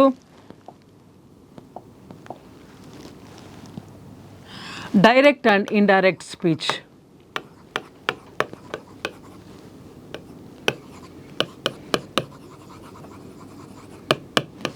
okay, so direct ಅಂತ ಹೇಳಿದಾಗ ನಾವು first person, second person ನಾವು ಮಾತಾಡ್ಕೊಳ್ಳೋವಾಗ it's a dialogue. Okay, ಮೂರನೇ ವ್ಯಕ್ತಿ ಇಲ್ಲ. ಹಾಗಾದರೆ ಇಲ್ಲಿ ಎದುರು ಮಾತಾಡ್ಕೊಳ್ಳೋ ಅಂದರೆ ಫೇಸ್ ಟು ಫೇಸ್ ಕಾನ್ವರ್ಸೇಷನ್ನ we call it as a direct speech. ಆದರೆ ಯಾವಾಗ ಮಾತಾಡಿರೋವಂಥದ್ದನ್ನು ಇನ್ನೊಬ್ಬರು ಅದನ್ನು ಒಂದು ಸಂಕ್ಷಿಪ್ತವಾಗೋ ಅಥವಾ they elaborated, drag it and masala ಎಲ್ಲ ಸೇರಿಸಿ ಹಾಕೋವಾಗ it becomes indirect speech. So direct speech ಅಂದ್ರೇನು? Direct speech will always be in inverted commas, quotes ಅಲ್ಲಿ ಇರುತ್ತೆ. Indirect speech will always be without the inverted commas. Okay, plus ಅದರಲ್ಲಿ ಕೆಲವೊಂದು changes ಬರುತ್ತೆ. ಈಗ ನೋಡೋಣ. Kavya said to her husband. Kavya ಅವಳ ಹಸ್ಬೆಂಡ್ಗೆ ಹೇಳಿದಳು. Kavya said to her husband, I don't mind being a busy woman. So ಇಲ್ಲಿಂದ ಇಲ್ಲಿವರೆಗೂ ಸಹ ಅದೊಂದು ಸ್ಟೇಟ್ಮೆಂಟ್ ಅಷ್ಟೇ. ಕಾವ್ಯ ಅವಳ ಗಂಡನಿಗೆ ಹೇಳಿದಳು. ಇದು ಯಾರು ಹೇಳಿದ್ರು ನಮ್ಗೆ ಗೊತ್ತಿಲ್ಲ, ಬಟ್ ಅದು ಸೆಂಟೆನ್ಸ್ ಅದು ಅಷ್ಟೇ, ಯಾರು ಹೇಳ್ತಾ ಇದ್ದಾರೆ ನಮಗೆ. ಆದರೆ ಕಾವ್ಯ ಏನು ಹೇಳಿದ್ಲು, ವಾಟ್ ಡಿಡ್ ಕಾವ್ಯ ಟೆಲ್, ಇದು ಅವಳದೇ ಆದಂತಹ ವಾಕ್ಯ. What did Kavya tell to her husband, I don't mind being a busy woman, ಅಂದರೆ ನಾನು ಬ್ಯುಸಿ ಆಗಿರೋದು ನನಗೇನು ತೊಂದರೆ ಇಲ್ಲ ಅಂತ ಕಾವ್ಯ ಹೇಳ್ತಾ ಇದ್ದಾಳೆ. ಸೊ ಇಷ್ಟೂ ಸಹ ಈ ಇನ್ವರ್ಟೆಡ್ ಕಾಮರ್ಸಲ್ಲಿ ಏನು ಬಂದಿದೆ ಅದೆಲ್ಲನೂ ಸಹ ಕಾವ್ಯನೇ ಹೇಳಿದ್ದು. ಓಕೆನಾ? ಸೊ ಕಾವ್ಯ ಅವಳ ಹಸ್ಬೆಂಡಿಗೆ I don't mind being a busy woman ಅಂತ ಹೇಳಿದ್ದಾಳೆ. ಓಕೆ, ಈಗ ನಾವು ಆ್ಯಸ್ ಅ ಥರ್ಡ್ ಪರ್ಸನ್, ನಾವು ನೀವು, ಓಕೆ, ಅದನ್ನು ಕನ್ವರ್ಟ್ ಮಾಡೋಣ, ಟ್ರಾನ್ಸ್ಫಾರ್ಮ್ ಮಾಡೋಣ ಟು ಇಂಡೈರೆಕ್ಟ್ ಸ್ಪೀಚ್. ಕಾವ್ಯ ಏನು ಹೇಳಿದ್ಲು? ಫಾರ್ ಎಕ್ಸಾಂಪಲ್, ಕಾವ್ಯ ಹೇಳಿದ್ಲು ನಾನು ಬ್ಯುಸಿ ಆಗಿರೋದು ನನಗೇನು ತೊಂದರೆ ಇಲ್ಲ ಅಲ್ವಾ, ಹಾಗಂತ ಹೇಳಿದ್ಲು. ನಾವಿವಾಗ ಯಾವ ಥರ ಹೇಳಬೇಕು ಅಂದರೆ, ಕಾವ್ಯ ಹೇಳಿದಳು ಅವಳಿಗೆ ಅವಳು ಬ್ಯುಸಿಯಾಗಿರುವುದರಿಂದ ಅವಳಿಗೇನು ತೊಂದರೆ ಇಲ್ಲ, ಅವಳೇನು ತಲೆ ಕೆಡಿಸ್ಕೊಳ್ಳಲ್ಲ, I don't mind being a busy woman ಅಂತ ಹೇಳಿದಳು ಅಲ್ವಾ. ಯಾಕೆಂದರೆ ನಾನು ಹೇಳ್ತಾ ಇಲ್ಲ, ನೀವು ಹೇಳ್ತಾ ಇಲ್ಲ, ಅವಳು ಹೇಳಿರೋದನ್ನು ನಾವು ಹೇಳ್ತಾ ಇದ್ದೀವಿ. Okay, so now you see how do you put it. ಈಗ ಇಲ್ಲಿ ನೀವು ಇನ್ವರ್ಟೆಡ್ ಕಾಮರ್ಸ್ನ ರಿಮೂವ್ ಮಾಡಬೇಕು ಅಂದರೆ ಅದನ್ನು ಇಂಡೈರೆಕ್ಟ್ ಕನ್ವರ್ಟ್ ಮಾಡಬೇಕು, ಅಲ್ಲೊಂದು ವರ್ಡ್ ಹಾಕಿ. ಕಾವ್ಯ ಅಲ್ಲಿ ಸೆಡ್ ಅನ್ನೋದು ಬಹಳ ಆರ್ಡಿನರಿ ಆಗಿರೋವಂಥದ್ದು. ಓಕೆ, ಟೋಲ್ಡ್ ಅಂತ ಹೇಳಿದ್ರೆ ಸ್ವಲ್ಪ ಕಮ್ಯಾಂಡಿಂಗ್ ಆಗಿರೋವಂಥದ್ದು. ಇಲ್ಲಿ ಕಾವ್ಯ ಸೆಡ್ ಟು ಹರ್ ಹಸ್ಬೆಂಡ್ ಅಂತಲೇ ರಿಟೈನ್ ಮಾಡ್ಕೊಳ್ಳೋಣ. ಕಾವ್ಯ ಸೆಡ್ ಟು ಹರ್ ಹಸ್ಬೆಂಡ್ ಏನಂತ, ಸೊ ಆ ಏನಂತ ಅಂತ ಹೇಳೋದನ್ನು ದ್ಯಾಟ್ ಏನಂತಂದರೆ ದ್ಯಾಟ್, ಸೊ ದ್ಯಾಟ್ ಅಂತಂದರೆ ಅಲ್ಲಿಗೆ ಕಂಟಿನ್ಯೂಟಿ ಬೇಕಲ್ಲ, ಒಂದು ಕನೆಕ್ಷನ್ ಬೇಕಲ್ವಾ. ಸೊ ಕಾವ್ಯ ಅವಳ ಹಸ್ಬೆಂಡ್ಗೆ ಏನಂತ ಹೇಳಿದಳು ಅಂತ ಅಂದರೆ she said to our husband that, ಆಗ ಐ ನಾನಲ್ಲ ನೀವಲ್ಲ ಅವಳಲ್ವಾ, ಸೊ ಅದು ಕಾವ್ಯ. ಅಲ್ಲಿ ಐ ಯಾರು ಈ ಸೆಂಟೆನ್ಸಲ್ಲಿ? It is Kavya. So that ಆ ಐ ಬಂದು ಶಿ ಆಗತ್ತೆ, ಅವಳು ಆಗತ್ತೆ, ನಾನು ಆಗಲ್ಲ. ಆ ವಾಕ್ಯದಲ್ಲಿ ನಾನು ಅನ್ನೋದು ಕಾವ್ಯ, ಬಟ್ ನಾವು ಅವಳೇನು ಹೇಳೋವಾಗ ಸೊ ಅವಳು ಅಂತ ಹೇಳಬೇಕು. ಓಕೆ, ಸೊ ಅಲ್ಲಿ ಕನ್ವರ್ಷನ್ ಆಗತ್ತೆ. So I becomes she. All right, so she ಮತ್ತು ಇಲ್ಲಿ ಏನಿದೆ ಇದು ಪಾಸ್ಟ್ ಆಗಬೇಕು. I do not mind, don't mind ಅಂತ ಅಂದರೆ ಡು ನಾಟ್ ಮೈಂಡ್ ಅಲ್ವಾ. ಸೊ ಇದು ಪಾಸ್ಟ್ ಟೆನ್ಸಿಗೆ ಹೋಗಬೇಕು ಇಂಡೈರೆಕ್ಟ್ ಮಾಡೋವಾಗ. ದ್ಯಾಟ್ ಡು ಪಾಸ್ಟ್ ಟೆನ್ಸ್ ಏನು? That she did not mind, ಮಿಕ್ಕಿದ ಹಾಗೆ ತಗೊಳ್ಳಿ, being a busy woman, being a busy woman. ಇಷ್ಟೇ. ಚೇಂಜ್ ಎಲ್ಲಿ ಬರ್ತಿದೆ?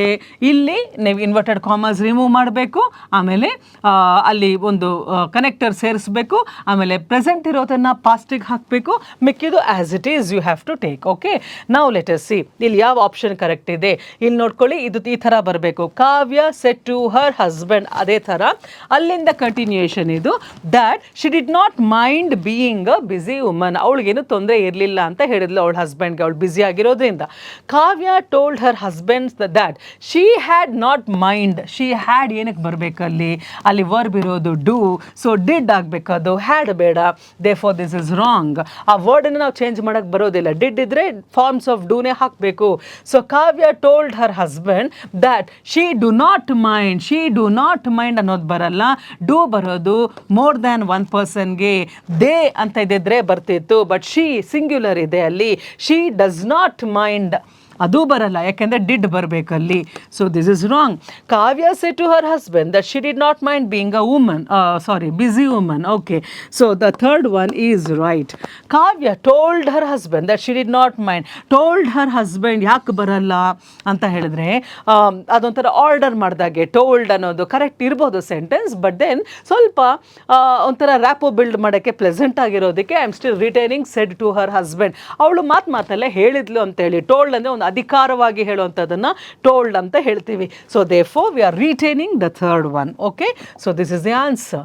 Then ಈಗ ನೋಡಿ, this again rearranging the sentences of parajumbled sentences here. Now the question below consists of a set of labeled sentences. Labeled ಅಂದರೆ PQRS ಅಂತ ಕೊಟ್ಟಿದ್ದಾರೆ, ಒಂದೊಂದಕ್ಕೂ ಆಯಾ ಹೆಸರು ಕೊಟ್ಟಿದ್ದಾರೆ.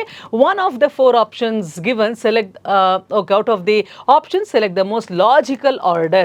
ಸೊ ಇಲ್ಲಿ ಆರ್ಡರ್, ಯಾವ ಆರ್ಡರ್ ಇದ್ದರೆ ಚೆನ್ನಾಗಿರುತ್ತೆ ಅಂತ ನೀವು ನೋಡಿ. ನಾವು ಇಲ್ಲಿ ನೋಡಿ ಯಾವುದ್ರ ಬಗ್ಗೆ ಮಾತಾಡ್ತಿದೆ. First get an idea about it. The award is named after Alfred Nobel. Nobel. The Swedish inventor of dynamite. ಯಾರು ಡೈನಮೈಟ್ನ ಇನ್ವೆಂಟ್ ಮಾಡಿದ್ರು? It was sir Alfred Nobel. Okay, so ಅವರ ಹೆಸರಲ್ಲಿ ಈ ನೊಬೆಲ್ ಪ್ರೈಸಸ್ಸನ್ನು ಸ್ಟಾರ್ಟ್ ಮಾಡಿದ್ದಾರೆ. ಅದೊಂದು what you call it's every year it is implemented, okay, to give Nobel prizes, okay, in various fields, particularly science and literature and peace. Okay, now the ignore the award is named after Alfred Nobel. ಈಗ ಎತ್ತಿದ ಕೂಡಲೇ ಈ award Alfred Nobel ಹೆಸರಲ್ಲಿ ಇದೆ ಅಂತ ಹೇಳ್ತಾ ಇದ್ದಾರೆ. First of all Alfred Nobel ಯಾರು ಅದು ಬೇಕಲ್ವಾ? So let us go through the sentences. ಸರಿ, a Nobel Prize is an award that is given to someone whose work has benefited society. Nobel prize ಅಂದ್ರೆ ಏನು? ಯಾರ ಒಂದು ಕೃತಿ, ಯಾರ ಒಂದು ಕಾರ್ಯ ಸೊಸೈಟಿಗೆ ಬೆನಿಫಿಟ್ ಆಗಿದೆ ಅಂಥವರಿಗೆ ನೊಬೆಲ್ ಪ್ರೈಸ್ ಅನ್ನ ಕೊಡ್ತೀವಿ. This award is given in 6 categories and medicine is one of those categories. 6 ಕ್ಯಾಟಗರಿಯಲ್ಲಿ ಕೊಡ್ತಾರೆ: science, art, literature, peace as well as medicine. Okay, so medicine ಸಹ ಒಂದು. This year professors David Julius and Ardem Patapoutian have won the peace prize for medicine ಅಂತ ಇದೆ. ಈಗ which is the first sentence that you want to take? Which is a suitable one? ಅವ್ರು Nobel prize ಬಗ್ಗೆ ಮಾತಾಡ್ತಾ ಇದ್ದಾರೆ.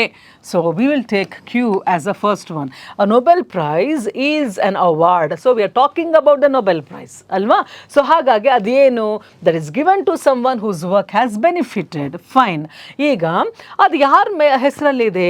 This award is named after Alfred Nobel. Okay, so ಆ Nobel prize ಬಗ್ಗೆ first ಮಾತಾಡ್ತಿದ್ದೀವಿ. ಆದರೂ ಯಾರ ಹೆಸರಲ್ಲಿದೆ ಅನ್ನೋದು ಫಸ್ಟ್ ಮಧ್ಯಾಹ್ನ ಮಾತಾಡ್ತಿದ್ದೀವಿ. ಆಮೇಲೆ ಆ ಅವಾರ್ಡ್ ಯಾವ ಥರ ಕೊಡ್ತಾರೆ?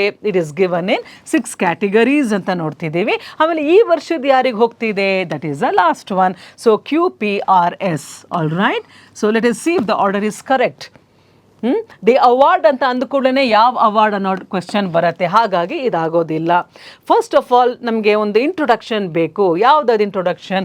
Nobel prize is on award. ಅಲ್ಲಿಗೆ ಒಂದು ಸೆಟ್ ಆಗ್ತಿದೆ, ಒಂದು ಟಾಪಿಕ್ ಅಲ್ವಾ? ಅದೊಂದು ಅವಾರ್ಡ್. ಆ ಅವಾರ್ಡು ಆಲ್ಫ್ರೆಡ್ ನೊಬೆಲ್ ಮೇಲೆ ಅವರ ಗೌರವಯುತವಾಗಿ ಕೊಡ್ತಾರೆ. ಈ ಅವಾರ್ಡಲ್ಲಿ 6 categories ಇರುತ್ತೆ. ಈ ವರ್ಷದ ಒಂದು ಪ್ರಶಸ್ತಿ ಇವರಿಬ್ಬರಿಗೆ ಬಂದಿದೆ. Okay, so QPRS is your option.